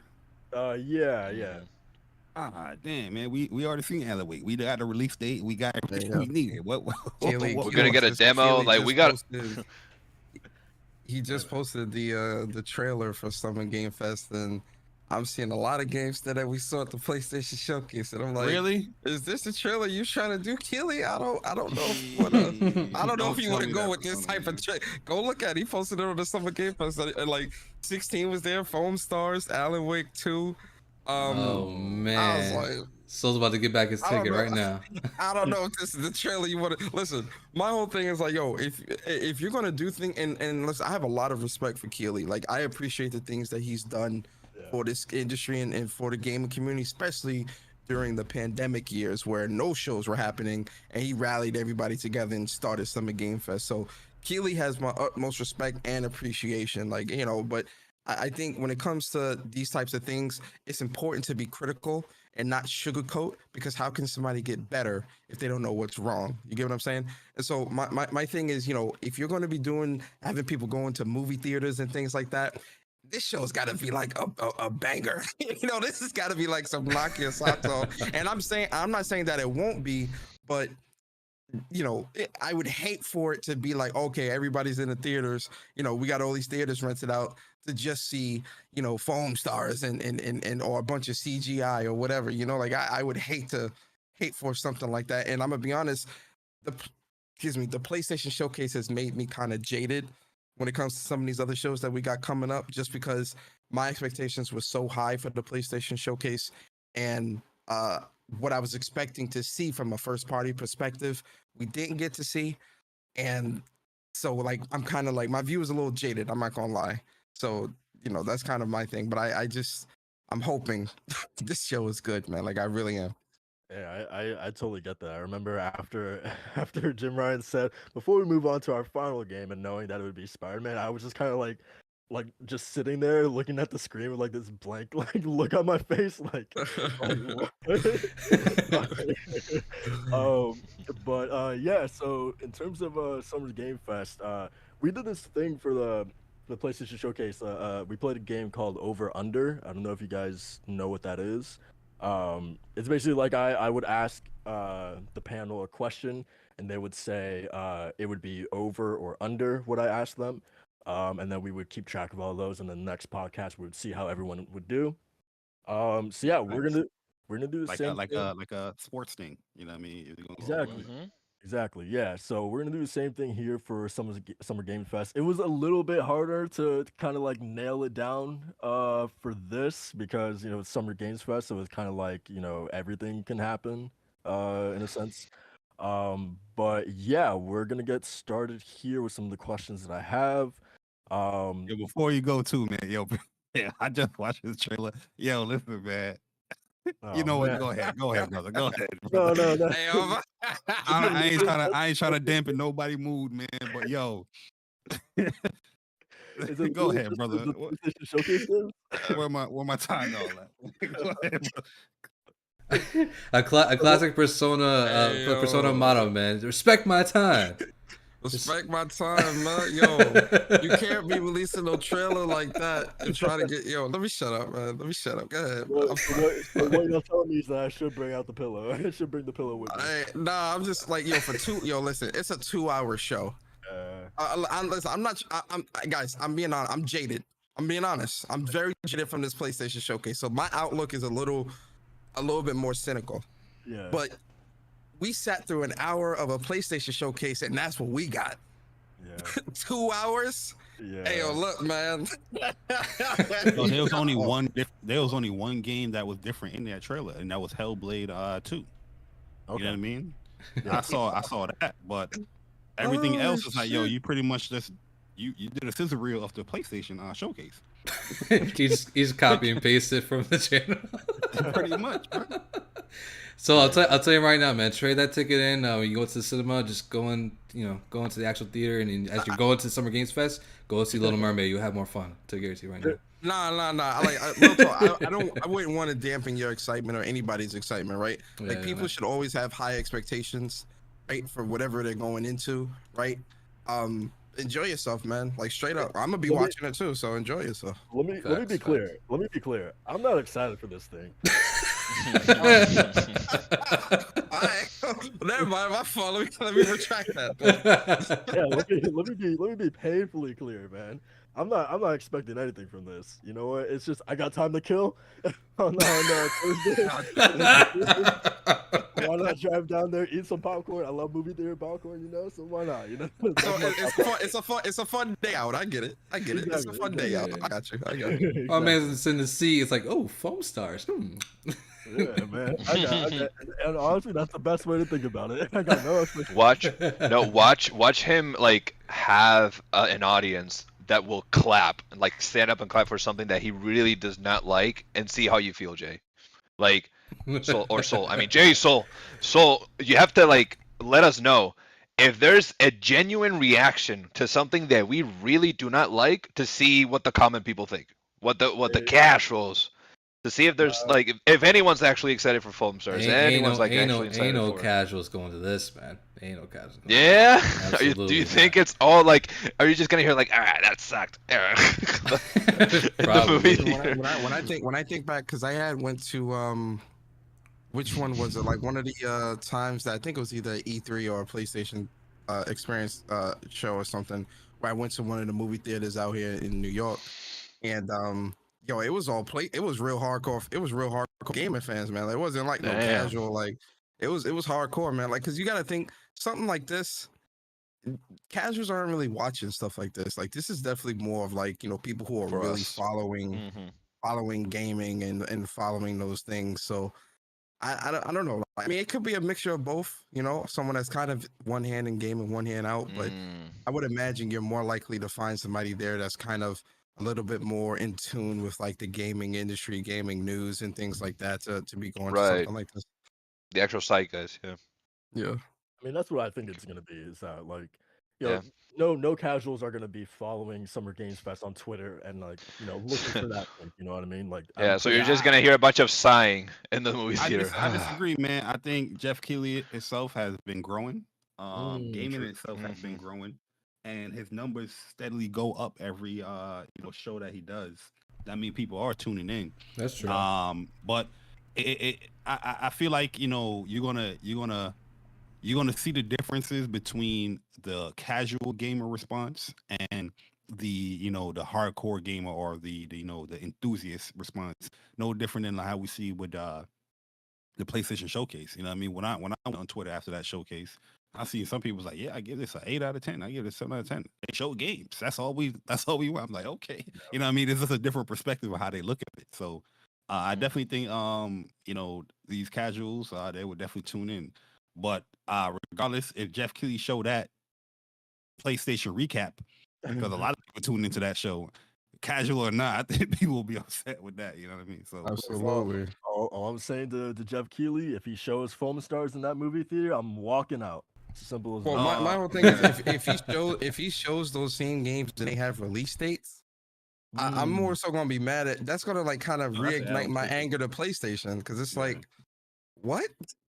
I'm sorry. Because I feel it's going down that rabbit hole. Let me pull back. Go ahead. My fault. Go ahead. Ask the question. I'm sorry. How from the horse's mouth you don't have the actual release date, but you're gonna put it in? Yeah, Yo, I I'm agree. telling you, I can see Keely doing that, and like that's just gonna reignite my anger. Oh, my not anger, but like my disdain. Like, PlayStation, what are you doing? But Right, my fault, right. God. Yeah, so that's happening on Thursday. Let's get to some of these questions. So I have 7 in total.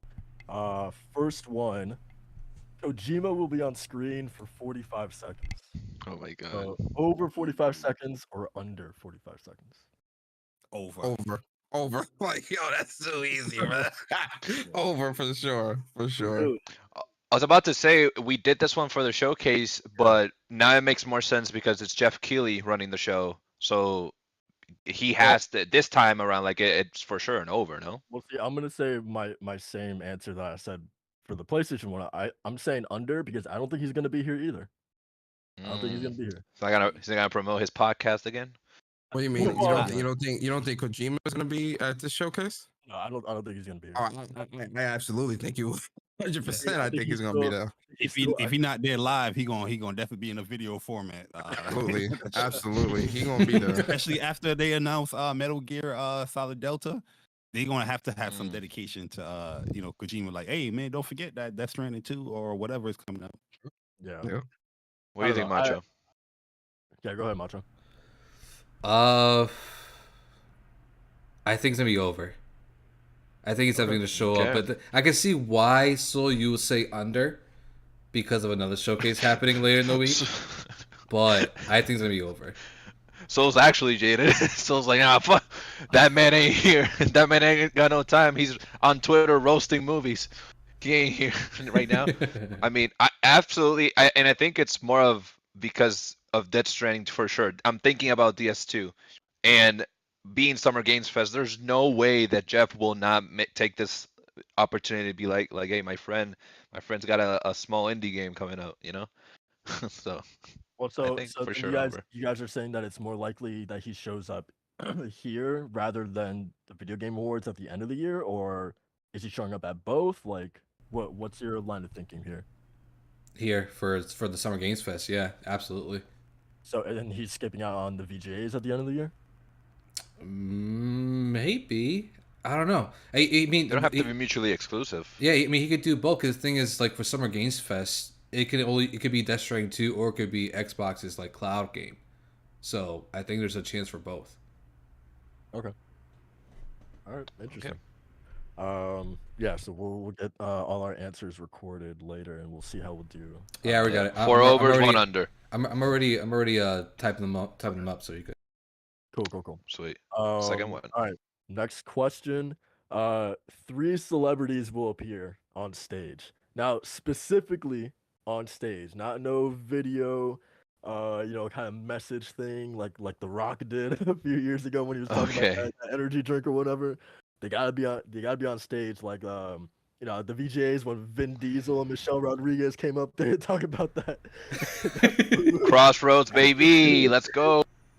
Taycan, Fast and shout out to Furious. Taycan. Yeah, it's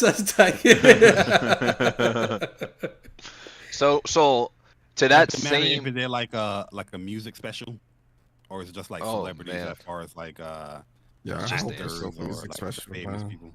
That's a good Gonna have a question. Just Dance number. So I'm how gonna say technical are we doing? Are we there's- being about this? What do you mean?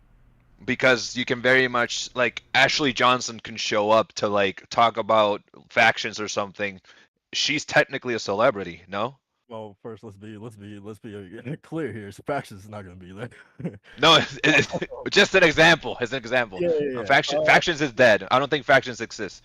I mean, I would consider Ashley Johnson a celebrity. Okay, so a VA can be there. It's like okay, that's a okay. Then okay. Now I'm thinking about it. I'll think about it.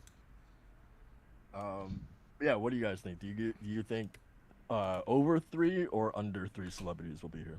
I think under, only because that was like a big issue last year where it was like too much talking and all that stuff, and I don't think Keely's gonna have that this year. So I'd probably say like 1, 2, not more than that. Though. I don't see it being more than that. Okay. Yeah, I'm a go. Listen, man, Jeff Keighley likes to sell his shows, and you know what I mean. You need that marketing. You need these people to attract a lot of to bring the audience in. You know what I mean? Yeah. So you know what? I'm gonna go opposite. I'm gonna say damn, 3 is a lot though. You know what? I'm gonna say over. So Jay, Soul, are we doing what we discussed last time, which is 3 or more or under 3, or is it just like because if there's exactly 3 people, who wins? Yeah. So it has to be specifically over 3 or under. Okay, but if it's 3, then the person that went under gets that one. I think so. Because Yeah. you can either say 3 or over or 3 or under.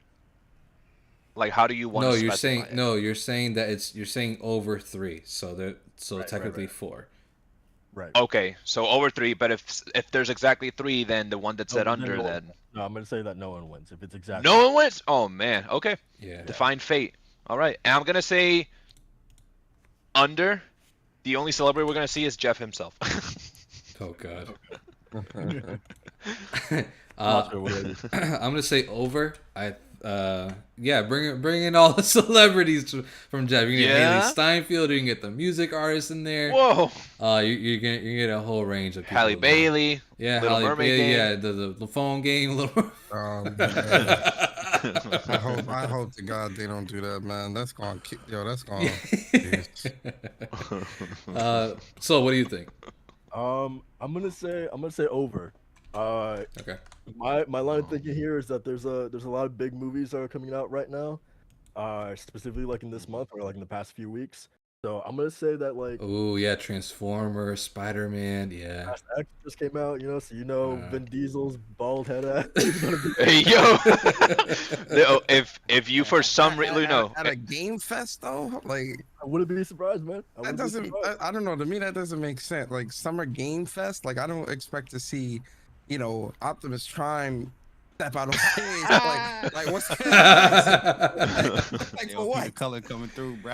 Yeah, like I ain't trying to. I ain't Hey, trying to. you don't know, man. When Dwayne the Rock Johnson came out, was talking about his drink at Summer Had Games nothing to Fest. do with games. That threw Nothing to everybody do with off.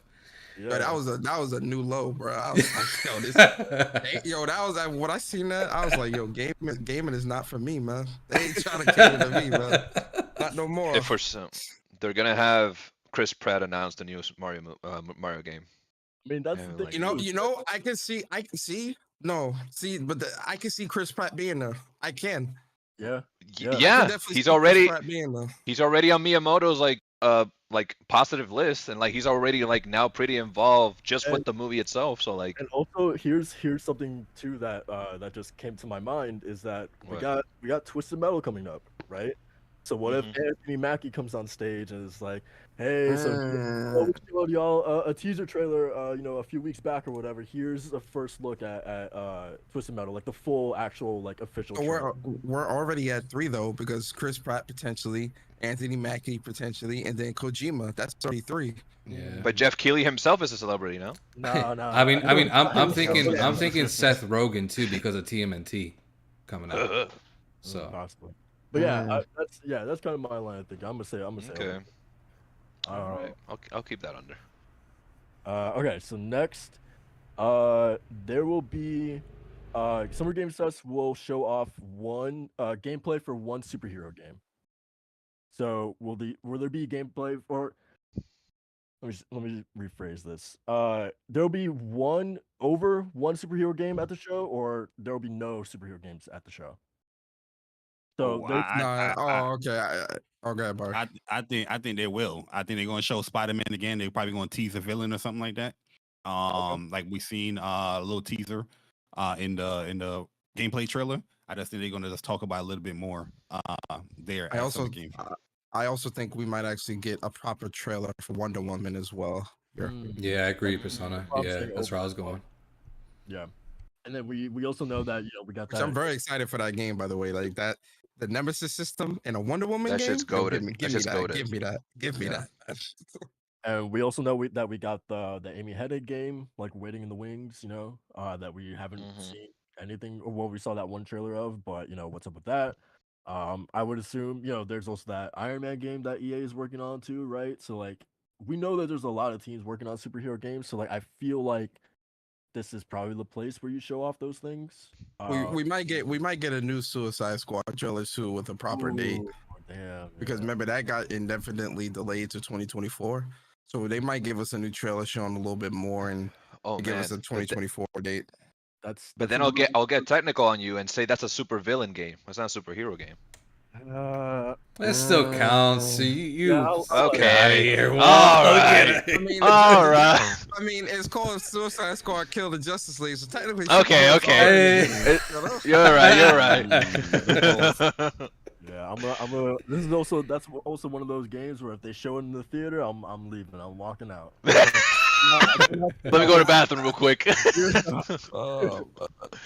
Oh, But Macho, did you go? Okay. Yeah. I mean, I'm going over for sure. Over? Yeah, Okay. he said the Wonder Woman one. He agreed with that. I forgot about not because I don't want it, because Nemesis. I agree. I've only played Shadow of War, but that is godlike. That last system that I really am a fan of. Man, now I kind of want to. I'm gonna say over, man. I want to manifest that. I want to manifest that. Yeah, I'm gonna say over for this one. I was gonna say under because I at the very least expect a little snippet of Spider-Man 2, like just like, oh, remember this, and then that's it. But no, I'm gonna say I over. just pray they don't show the same gameplay, bro. Like, Yeah.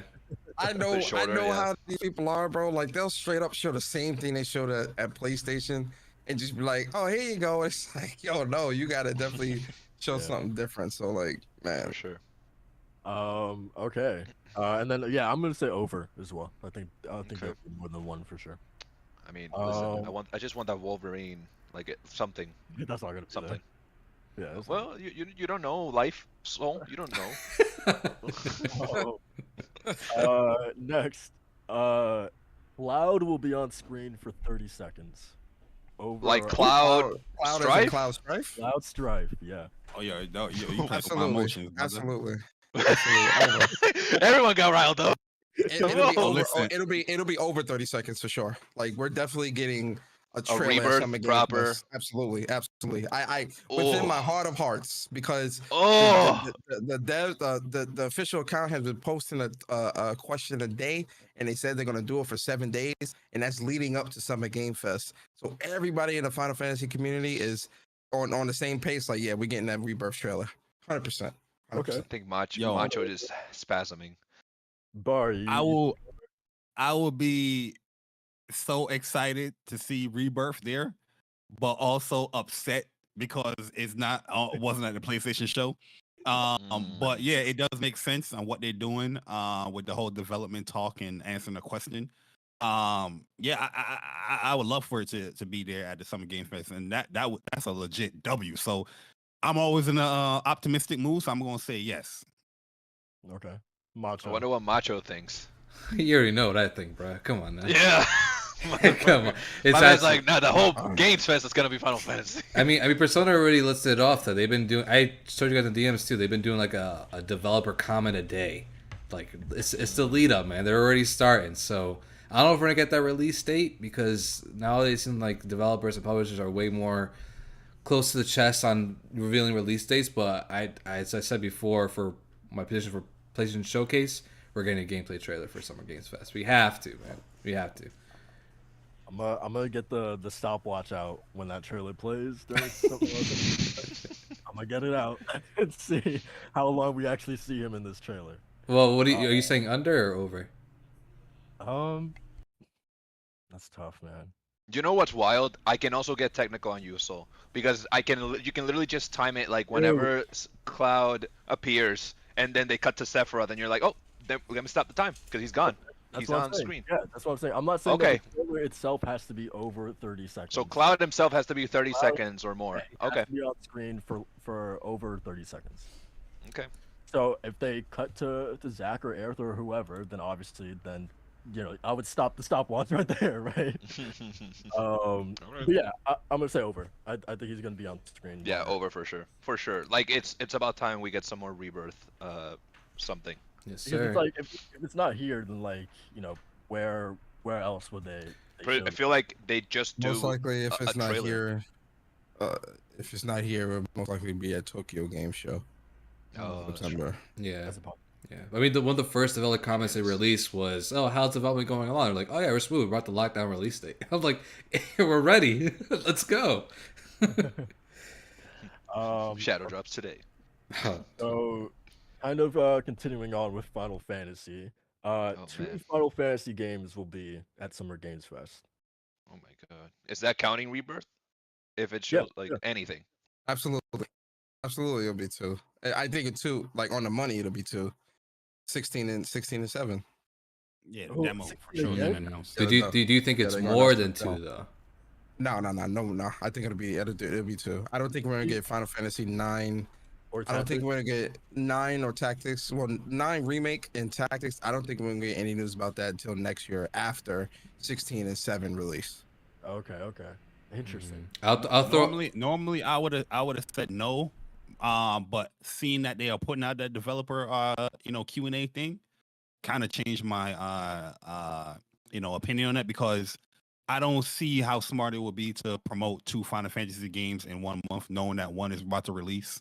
You know what I mean? Right. But they're very 2 different games. So at the end of the I do think that we'll get the demo announcement, and like I said, leading up with the FAQ thing, it will make perfect sense. But our thinking might be a little different than how these guys are doing it. But I like I said, I still got high hopes, man. I got high hopes. Yo, Hey, factions wasn't there, but yo, look, I would have thought we'd got the demo announcement at PlayStation Showcase too. So you're right, Barry, man. Like anything. that's what I'm saying. Bro. That's what I'm saying. I'm gonna throw a wrinkle in here for you guys, because there's one other game from Final Fantasy that we haven't heard about in quite a bit, and that's Final Fantasy VII Ever Crisis. I think this could push it to 3. Oh yeah, because there's actually supposed to be. I think they're supposed to do a beta for that coming out, but that shit got delayed so much, man. But yeah, that does make sense. It could be because That makes Jeff sense. is known to doing the mobile games too. So Yep, that does make sense. Damn, see, Okay. I mean, and I no, also can see them just subtly being like if we talk about Final Fantasy, oh, also you can play the remaster now. Or like, hey, this happened. Like, hey. Well, yeah, I'm gonna say You know, over. But... mentioning Ever Crisis, I'm gonna say over too. Okay. I'm gonna say over.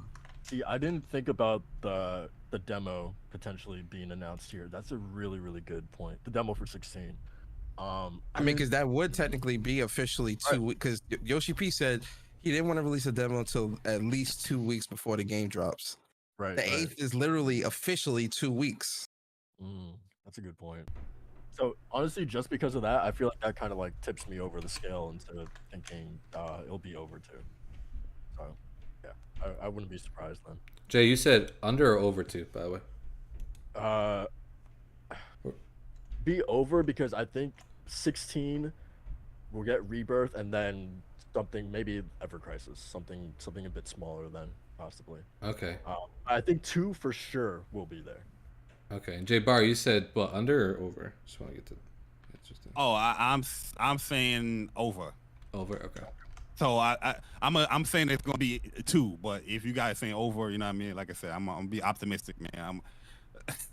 Yeah, I'm smiling, but I got a sad face on as well, man. I'm like the clown, the the sick clown. humor. The I'm like the mask with a smile and a sad face. Okay. Well, Walt, what will you say? Because I didn't get Walt's answer. My hyping side of hearing y'all wants to say over, but my heart says under, because I just only expect either, because now I'm like I either only expect the demo being announced, or Rebirth being touched on. Like we Okay. cannot. I don't think, but like under. I'm doing under. If you would have said 3, or over or under, I would have said probably, like confidently under 3. But I don't think it's 3. I think it's 2 or less. So I'm gonna say under. Okay. So keeping in line with Square Enix. Oh man, what is this? Is this games over under or nachos over and under? Goddamn. Square Enix, I promise. Actually, this will make Macho. Actually, this will make everyone happy. Mickey Mouse will be on screen. Oh my god. Over 30 seconds, or just 30 seconds. So over 30 seconds or under 30 seconds. Oh man, you're overestimating the amount of screen time that mouse gets in Kingdom Hearts, bro. I was gonna say under. Yeah. That man barely is in the game. That mouse is barely in any of the game. He was in 3 a lot, and it didn't feel right. I was like, my man, like I feel like He was in mystery. yeah, in 2 he was a lot. He's been more games as like the series progressed. Yeah, he was. Yeah, more with time, but not. I'm gonna say under, but for sure, I thought you were gonna say like, oh Mickey, or like we're gonna get like something Kingdom Hearts related. I'm gonna say under because I'm pretty confident that there's potential for them to flex some of that KH4. I don't think. I don't think we're seeing anything Kingdom Hearts 4 here. I'm gonna keep it a stack, man. Yeah. I think they're waiting for Tokyo Game Show with that. So when it comes to Kingdom Hearts, I'm gonna say under. Yeah, I'm with you guys on that one. That one trailer kind of set everybody off and satisfied people. Like, yeah, it's being worked on. We're and it looks good, yeah. And it was smart with it too because they showed actual gameplay, not no encore trailer. Yo,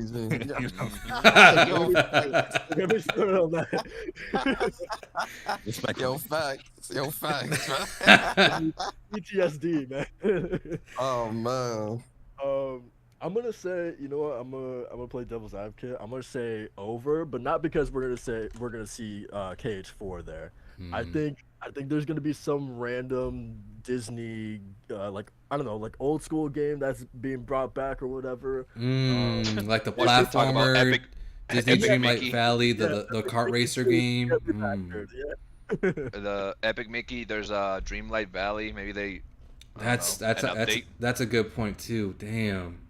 An update on that. I don't know.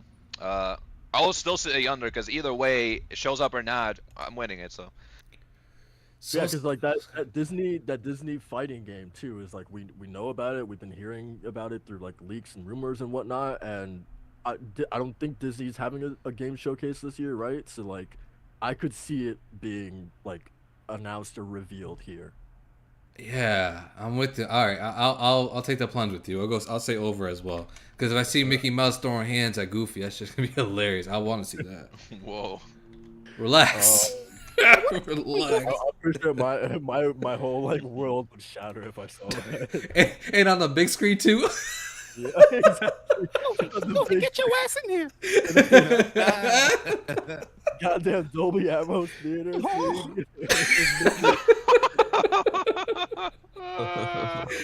Oh man. Mickey beating the hell out of Minnie, bro, on the big screen. Yo. Whoa! Jay, come on. What bro. trailer is this? Yikes. That'd be insane. Okay, next, there will, okay, Summer's Game Fest will reveal one PlayStation Studios game, over or under. Hey, yo, listen, 0. Yo, I'm sorry, man. I'm cynical. 0. 0. Fuck that, man. I'm cynical, man. Yo, look. Yo, look, man. You showing shit at Summer Game Fest and not at a PlayStation showcase? I'm a blow a gasket. You hear what I say? Like, yo. Under. We know. Final answer.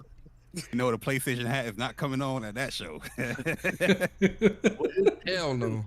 We know, Jeff loves to put up that graphic of like all the publishers who are going to show up at Summer Games Fest and whatnot. You know, PlayStation's logo is up there, so like, what does that mean? Is it just like You imagine if they show factions that that'd be wild. Yo, I don't think if you'd have said to me 3 weeks ago, I would have said, yeah, okay, factions potentially. If not at the PlayStation Showcase, at Summer Game Fest. But with that recent news that came out from Naughty Dog, what they were saying about factions not being ready, Yeah. nah, I think that potentially could have been what was being showed at Summer Game Fest. But now they're gonna pivot. I don't think we're gonna see anything from PlayStation here. I'm gonna be honest. I do think we're gonna see something from PlayStation, but it's gonna be like more Hell Divers 2 like information or something like that. I'll get a You know what I release mean? date for that. Yeah, like probably get a date for that. Okay, yeah, I can see that. You know what? I'm gonna say that we actually get because I wasn't surprised that this game wasn't in the showcase. But I think I could see it being here, and that's Stellar Blade. We still don't know a release date on that. That's supposed that to be would be coming such a L, Yo, bro. that would be yo. Would it be Yo, like, It would be good to It'd be see it, good. but it would be an L because it wasn't at It was the at PlayStation actual- Showcase, yeah. right? And they did have Spider-Man in the trailer, so yeah, we'll probably see Spider-Man and maybe get Hellblades 2. I mean, Helldiver 2 release date, probably, which I think that would be a L. Yo, man. It would. Yo, Yeah. Let's let it out, Persona. Breathe it out, man. Let's let it out. Yeah. Doctor, what about you, man? Do you think there will be over one PlayStation Studios game there, or there won't be any at all? Regrettably, there's gonna be more than one. It's gonna be Twisted Metal and Spider-Man 2. That's a good picks. Okay. Walt, what about you, man? I don't feel strongly either way. I'm gonna say over because it would make sense for them to show something, even though your core audience is not watching that showcase. You had them watching it last week. You kind of have to, whether they're jaded or not, gotta show something. I'm gonna say over. They're gonna try and collateral. What games do you think they'll show? Because Spider-Man 2 definitely is probably... Spider-Man is like I think but that's how I felt for the showcase where I was like, oh, Factions is definitely gonna be here, and then I got fucked. So I feel like, yeah, definitely Spider-Man's gonna be there. If anything, I agree with Soul how if we get Anthony Mackie or something like talking about like a show like Twisted Metal show, we might get a glimpse of the game. I don't know, man. I'm just gonna say Spider-Man, something else, but I don't want to manifest shit because last time I for sure. And again, I've tried to be an optimist. Macho, typically, he was very, very hurt last week, and I tried to like kind That of was like give some bummed, man. positivity around it. But I'll be honest, it's true. When I was dead on the money in my mind, like, oh, we're gonna get like at least a cinematic for factions. And lo and behold, the Vaseline wasn't there, so I got it with no Vaseline. So Jesus Christ. it's it. I was bummed, man, It for is what it is. factions. That was a straight bummer, man. Yeah, man. Sucked. But it just see that'd be hilarious if they open up Summer Games Fest with factions and they're like, we don't have it ready, but here's a cinematic. Can you Neil imagine? Druckmann, what are you doing? He's not working on this one. So. Oh man, yeah, but Okay, he's still VP of that studio though. What's up? Here we go. Oh no! JayBari, let's not talk about Naughty JayBari, Dog. what do you think though? Is it gonna be more than one or none at all? Are you under over on this one? JayBari? Oh, what happened? My bad. Are you over or under on PS Studios really revealing the game there? I think they will. Like I said, Helldivers. I don't think it's gonna be. I don't think it's gonna go over. Matter of fact, I'll say over. Okay. I'll say over. Okay. Helldivers and Spider-Man will be there. I don't know. I feel like I'd be shocked if Spider-Man was there. I know it probably makes like a lot of sense, but like, y'all just showed it, So like, I don't know. I would be shocked if it's there again. I feel like I think it's gonna be like a God of War thing where like they don't start like really ramping up the sort of like marketing for that game until like the month or 2 months before the actual release date. So I feel like we're gonna be like in a quiet period with that game. That's just like my gut. I just don't I don't see that because the Spider movie just came out, man. Like it literally just came out. They just released the gameplay reveal like 2 Yeah. weeks. So like Yeah. Pre-order now and get the Across the Spider-Verse skin. that's what I'm saying is that Yeah. that's what's gonna be probably playing like in theaters before you see the movie, right? Like a little gameplay segment of that or whatever. So like I Yeah. don't know. I feel like they don't need to like show off anything new for like a while or whatever. In terms of like what else they can show, I think Bari is right. Helldivers release date makes sense. But other than that, like I don't know. I guess, and this is kind of like contradicting. I guess Death Stranding 2 would make sense in terms of a PlayStation Studios. There you title. go. Oh right. I So didn't think that about would that. make sense. And you know All what? I Just know, Naughty Dog. Listen, Naughty Dog. Let me talk to you for a second, man. Let me talk. Pull up, Naughty Dog. If you show that goddamn game at Summer Game Fest, my bad. DualShock Sense. No, you good, you good. We got no filter out here, so you good. Yo, this is listen. Go ahead. I might become one of them trolls on the internet, man. You know what I mean? Because I feel like you goddamn trolling us, the PlayStation fans out here. You know what I mean? I might go in I'm gonna shut up. You either die a hero or live long enough to see yourself become the villain. Yeah, I might become a villain, man. You know what I mean? Like, yo, I that would be so crazy, especially after that whole tweet that you did. But yeah, I do think they're gonna show at least 2 games there. If PlayStation come out there and show 1 game, I don't think they're gonna do that. I think they rock with Jeff, and just looking at that whole trailer once again. He had a lot of Spider-Man footage in that trailer. I don't know if you guys watched it. It was probably over 30 seconds. You know what I mean? So Yeah. Okay. All right. Yeah, I'm gonna be curious to see what they do. But I feel like I'm gonna be disappointed either way. So, last one. There will be 4 fatalities shown off in the Mortal Kombat 1 trailer. So over 4 or under 4? Over. Okay. What's your line of thinking there with that one? Because this is where we're getting the gameplay reveal. So if we look at the CG trailer, they showed off quite a few characters, Melina, Shang Tsung, and all these other characters. So I definitely feel like we're definitely going to be seeing like a full-fledged matches and like a proper gameplay trailer showing off some of those some of those fatalities, because that's what sells. That's what sells the game, man. That gore, that blood, and all that. They definitely gonna show a lot of that there. Okay. Over. Macho, what about you? He has a good like because the gameplay trailer could definitely do a lot. Yeah, I'm gonna say over too. Absolutely. Yeah, especially with the characters that they're being shown in there because that cinematic was that was awesome. So And they shows fatalities in the cinematic itself. yeah, so I can see the gameplay doing like quick cuts of all the people with their fatalities. Off like new characters. What was that? What was the question? Is like, will they show new characters at the showcase or? No, No, would that there be 4 fatalities shown in the Mortal Kombat 1 trailer? Oh, yeah. I'm with that. Over That's or over. under? That's over for sure. Over 4?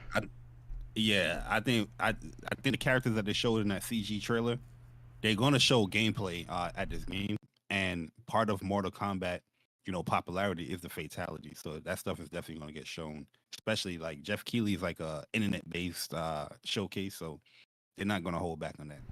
Yeah, I agree. my I I also say over because I think my line of thinking is that like they're gonna like end off the gameplay trailer or whatever with like a quick like compilation of like multiple characters doing their fatalities or whatever. So it's gonna be like boom boom boom boom boom like all in like quick succession. So I could definitely see that happening. So yeah, that's gonna I be over was for me. I was gonna say that to that same effect, the strategy I thought was under because if they do show fatalities, they're gonna really the, number one, there's gonna be obviously different fatalities, not just kind of recycle, but little tweaks here and there. They're gonna show like some hardcore fatalities, but they're gonna keep it under 4 because it's a bit much. So they're gonna like show you the fatalities that they really want to highlight from this game from a couple characters. But I mean, they could either do what you said too. So I'm gonna say under. That's what my gut's telling me. Okay. And Macho, you said over, right? Yeah, I think it'd be over. Okay. Cool. Uh, that is gonna wrap it up for the over and under segment. So yeah, we got This game, our I like it. I like this game. It's a good game. yeah, it's fun. I don't know when we'll do it again, but yeah, it's really really fun. Yeah, so we have our answers recorded, and we'll see how all of us did in the next podcast, and we'll send you guys how y'all did as well too. So yeah, I think that is probably gonna do it for the podcast as well. We Unless got one Macho. more. We got one more topic. One more topic. Okay, go ahead. Diablo 4. I just want. Has anybody played Diablo 4? I know it's a highlight for this week. I know Persona and Jay. I know you guys already pre-ordered the digital versions. Me and Walt are getting our copies on Tuesday, right? The 6th. We got it physical. But have you guys delved into Diablo at all to give a little thoughts on it before we close out? I haven't. So Persona, he's pretty much going to give you his impressions. I haven't even booted a game up. You know what I mean? It's downloaded, but they messed up my plans, like I said, with the releasing of 7 p.m., which I thought is weird. But yeah, I haven't played it, so I can't say much in it. Yeah, I've been playing it off and on throughout the whole weekend, and it's like I said earlier in the show, I love Diablo. I think it's a great series, and with the 4th game, some of the things that I noticed from the beta, with that's definitely been fixed in this final game is some of the cutscenes had real bad frame pacing issues. Especially when you get to the church at the very beginning, and never I forget what the name of the area is, but you see that trailer where Lilith is in the church, and there was a lot of frame issues there that I was seeing. But in this final game is definitely a lot better, and the game itself looks sharper, cleaner. Like it definitely looks a lot cleaner. In terms of the gameplay, I love it. Gameplay is fun. The gameplay is great. I'm playing as a barbarian, like I said, and going through it. I'm going through a solo. Leveling up is pretty good. One of the issues that I had, and I had this in the beta as well, is just like the menus can definitely be a little off-putting to kind of navigate when you're going through like your equipment menus and the skills menus and stuff like that. Like that stuff definitely takes a little bit of getting used to. But so far, and I'm really early, like I can't really speak super in depth.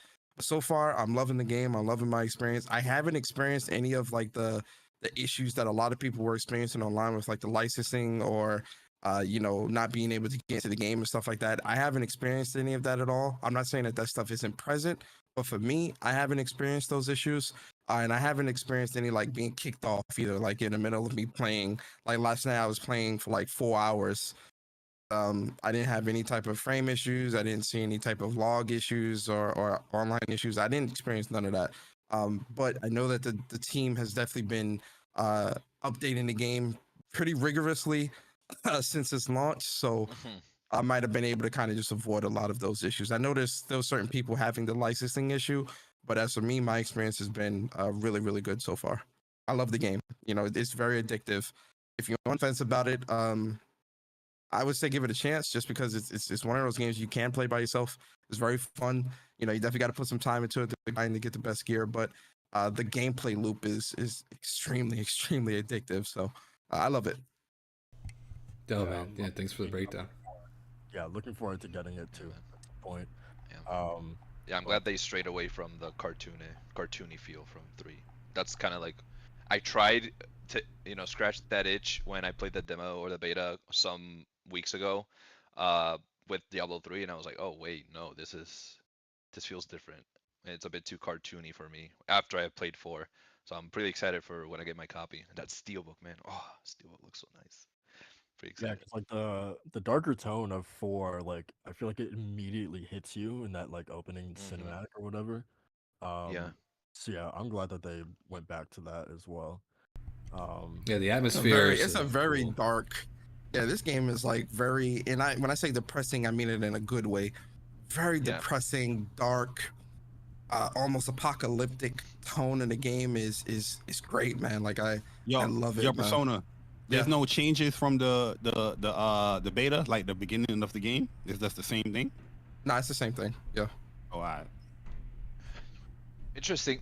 I really enjoyed that beginning segment. I really like the how Macho made it sound, which is like a midnight mass feel to it, like the depravity and the going insane, and I it mean, reminds me of it like honestly it's like reminded me. Outlast. Well, it honestly reminded me since I just finished Resident Evil 4. That section Hmm. honestly felt like the village from RE4 remake. Right. I just like that it shows like the succumbing to madness type thing. I can see how like afterwards you're like, oh my god, like this afterwards is so much better. But I think it sets the tone. I played through that segment like 3 or 4 different times for 4 different characters for the beta, so I'm not over it. But I can see now, I understand better how it can kind of hinder the experience when you're starting it. But I loved it. I loved the tone setting of it. Yeah, I think Skillup said in his review that Blizzard was kind of describing, I forgot the actual term, but it was like divine darkness, where like there's some sanctity, Okay. there's some like otherworldly uh presence you Influence. feel that's like Oh, that's very it seems pure, right? But it's actually yeah. bathed in darkness and hatred and stuff like that. And that's the Which is kind of, mom, right? which is Lilith, yeah. So Okay. Blessed mother. like it's coming off as something pure and innocent and wants to help you, but it's actually Yeah, with the she does worst want to help intentions us, Macho. possible. You She is pure. maybe All you right, freak. I can see where this is going. What? So, She's a daughter of hatred or mother of hatred. Yeah. guys, thank you for joining us on episode 102 of the DualShock Sense podcast. Uh, Shout out to our guests, man. JayBari and Persona. We're gonna start with these outros, by the way. Go ahead and plug whatever you guys want to plug, and thank you so much for joining us today. Yeah, Oh man. yeah, man. This is. Oh, God, Bar. Oh nah, yo, see how we on track like a box of Pumas. We on sync. Absolutely. You know what I mean? Literally Starting started at at the the same same time. time. We did that 2 second pause. So you know, see, all right, we gonna go. Are we going? You know what I mean? We playing. You know what I Go mean? But vibes. Go nah, vibes. appreciate the invite, man. Like I said, it's great to come on these podcasts sometimes, just chop it up with you guys, learn about your community and all that stuff. And yeah, Macho is always my guy. You know, what I mean, that's my Kingdom Hearts, brother over there, man. So, what I mean, it's good to come on here and get to know you guys as well, man. So yeah, appreciate the invite, and thanks for having us, man. For real. Yeah, no problem. Persona. Yeah, just to echo what Barry's saying, man. First off, thank you, Macho, for having me and inviting me to the show, man. And shout out to the DualShock Sense crew, man. Soul and Walter, man. It was great chopping it up with y'all and really getting to know everybody and their gaming takes and how they feel. This was a really fun show too. Like, it was a great conversation. Shout out to everybody in the chat that pulled up. Make sure you guys hit the like button and support these dudes over here, man, doing great things on the DualShock Sense podcast, man. And man, I appreciate y'all. I hope y'all have a great week. And we close to that Final Fantasy 16, guys. We Yes, close. sir. Yes, sir. So I'm hyped. I'm hyped. But yeah, man, thank you again for having me, man. And I hope you guys have a great Sunday and a great week. Of course, we appreciate it. Like I said earlier in the podcast, we'll have all their information in the description down below. So please give them a follow. Check them out. They do great work over there for sure. Macho, why don't you what are you up to, man? What do you got going on this week? Yeah, man. Well, first off, I just want to say again, thanks to Jay and Persona for pulling up, man. Truly, the energy these guys give off is nothing like I've seen on the interwebs here on Twitter and YouTube and all that stuff. Some good dudes, so definitely give them a follow. Give their all their pages the likes and follows and subs. They deserve it, man. They work hard out here to provide entertainment and give really good stuff on PlayStation, especially their show What's Up PlayStation podcast on Saturdays. I just want to say real quick, I love that you guys do the drop in that show because I'm with you, Bari. Where I'm mad that PlayStation Blog doesn't do that anymore. So I'm glad. Yeah, man. Someone does It's that. laziness.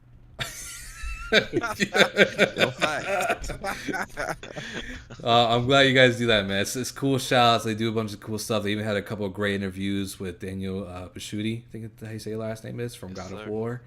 Basudi. Yeah, so and they even had Sean Layton on there, which was really cool too. So definitely check out their stuff, man. But yeah, as far as this weekend or this week rather, it's gonna be more Street Fighter 6 up in that game, and then Tuesday is Diablo 4 time. So me and Walt are gonna get a specific day that we can both play that game and just Agree on, yeah. yeah, because you got the new job. So Yes, so, sir. so- But now I got availability, baby. Gotta be gaming more. Oh, so finally, now, weekends off. So God. once we get that day down, we'll lock in and be Diablo whatever. So that I'm excited for that. But yeah, like as Persona said, countdown to 16, baby. Nothing can stop this hype train. I'm waiting for that statue. My wife is gonna hate me for keeping that statue on our table for like the entire summer. But yeah, we're getting it, man. It's gonna be cool. Thanks again for joining on the podcast, guys. For real. Sorry. Wall, what's going on with you, man? Sir. Listen, man. It's a timer. The clock is ticking for Diablo, for Final Fantasy, for Summer Games Fest. It's a waiting game right now. Playing more Zelda, get through more of those shrines, maybe finally do a temple because I was very underprepared. So I'm making sure I do all my things. I made sure to get my diamonds before the patch. So I got some money. So I'm gonna be going wild this week with those rupees. Other than that, man, this week I might catch The Boogeyman, which is a new horror movie that I think it just came out. So I might go watch that. I want to watch another old, like classic movie, an old I haven't seen. I don't know, might watch Seven or One Flew Over the Cuckoo's Nest. I don't know. Watch We'll see Halloween. what I'm. Watch Halloween. That's a good one. It's a good classic. Like the first one. Yeah, the very first one, 1970s. That one is timeless. Sounds good. Yeah, no, I recently got Friday the 13th on 4K. So well, probably a horror week, man. Boogeyman, Friday the 13th, and Halloween. So Dope. Yeah. that's yeah. What about you, Sol? Aside from your Cinemark purchases that are questionable. It wasn't a purchase. All right, it wasn't a purchase. Jeff Keighley made that free. All right. Okay. Yeah. So for me, yeah. Once again, shout out to JayBari and Persona for coming through. Really appreciate that. Yeah, appreciate y'all for coming up. Yeah. So for me, honestly, hearing everyone, Persona and Macho, and just seeing the general like talk about Diablo 4 is giving me FOMO. I feel like that one Squidward meme when he's like looking out the window and he's seeing Patrick and Bob, like running and having fun. That's me right now because I want to play that game so bad. But yeah, If only you had people to play it with. yeah. No. Right. That's crazy. um, He said, "I don't need that." Yeah, it's a weirdo that solos Destiny too. So Whatever. Yeah, because I don't need to hear y'all in my ear. But yeah, I guess just more Wasteland 3 and waiting for FF16. That's I guess my plan for the foreseeable future. Yes, sir. But yeah, man, that's gonna do it for DualShock and Sense Crew, episode 102. We will see you guys next time. Peace out.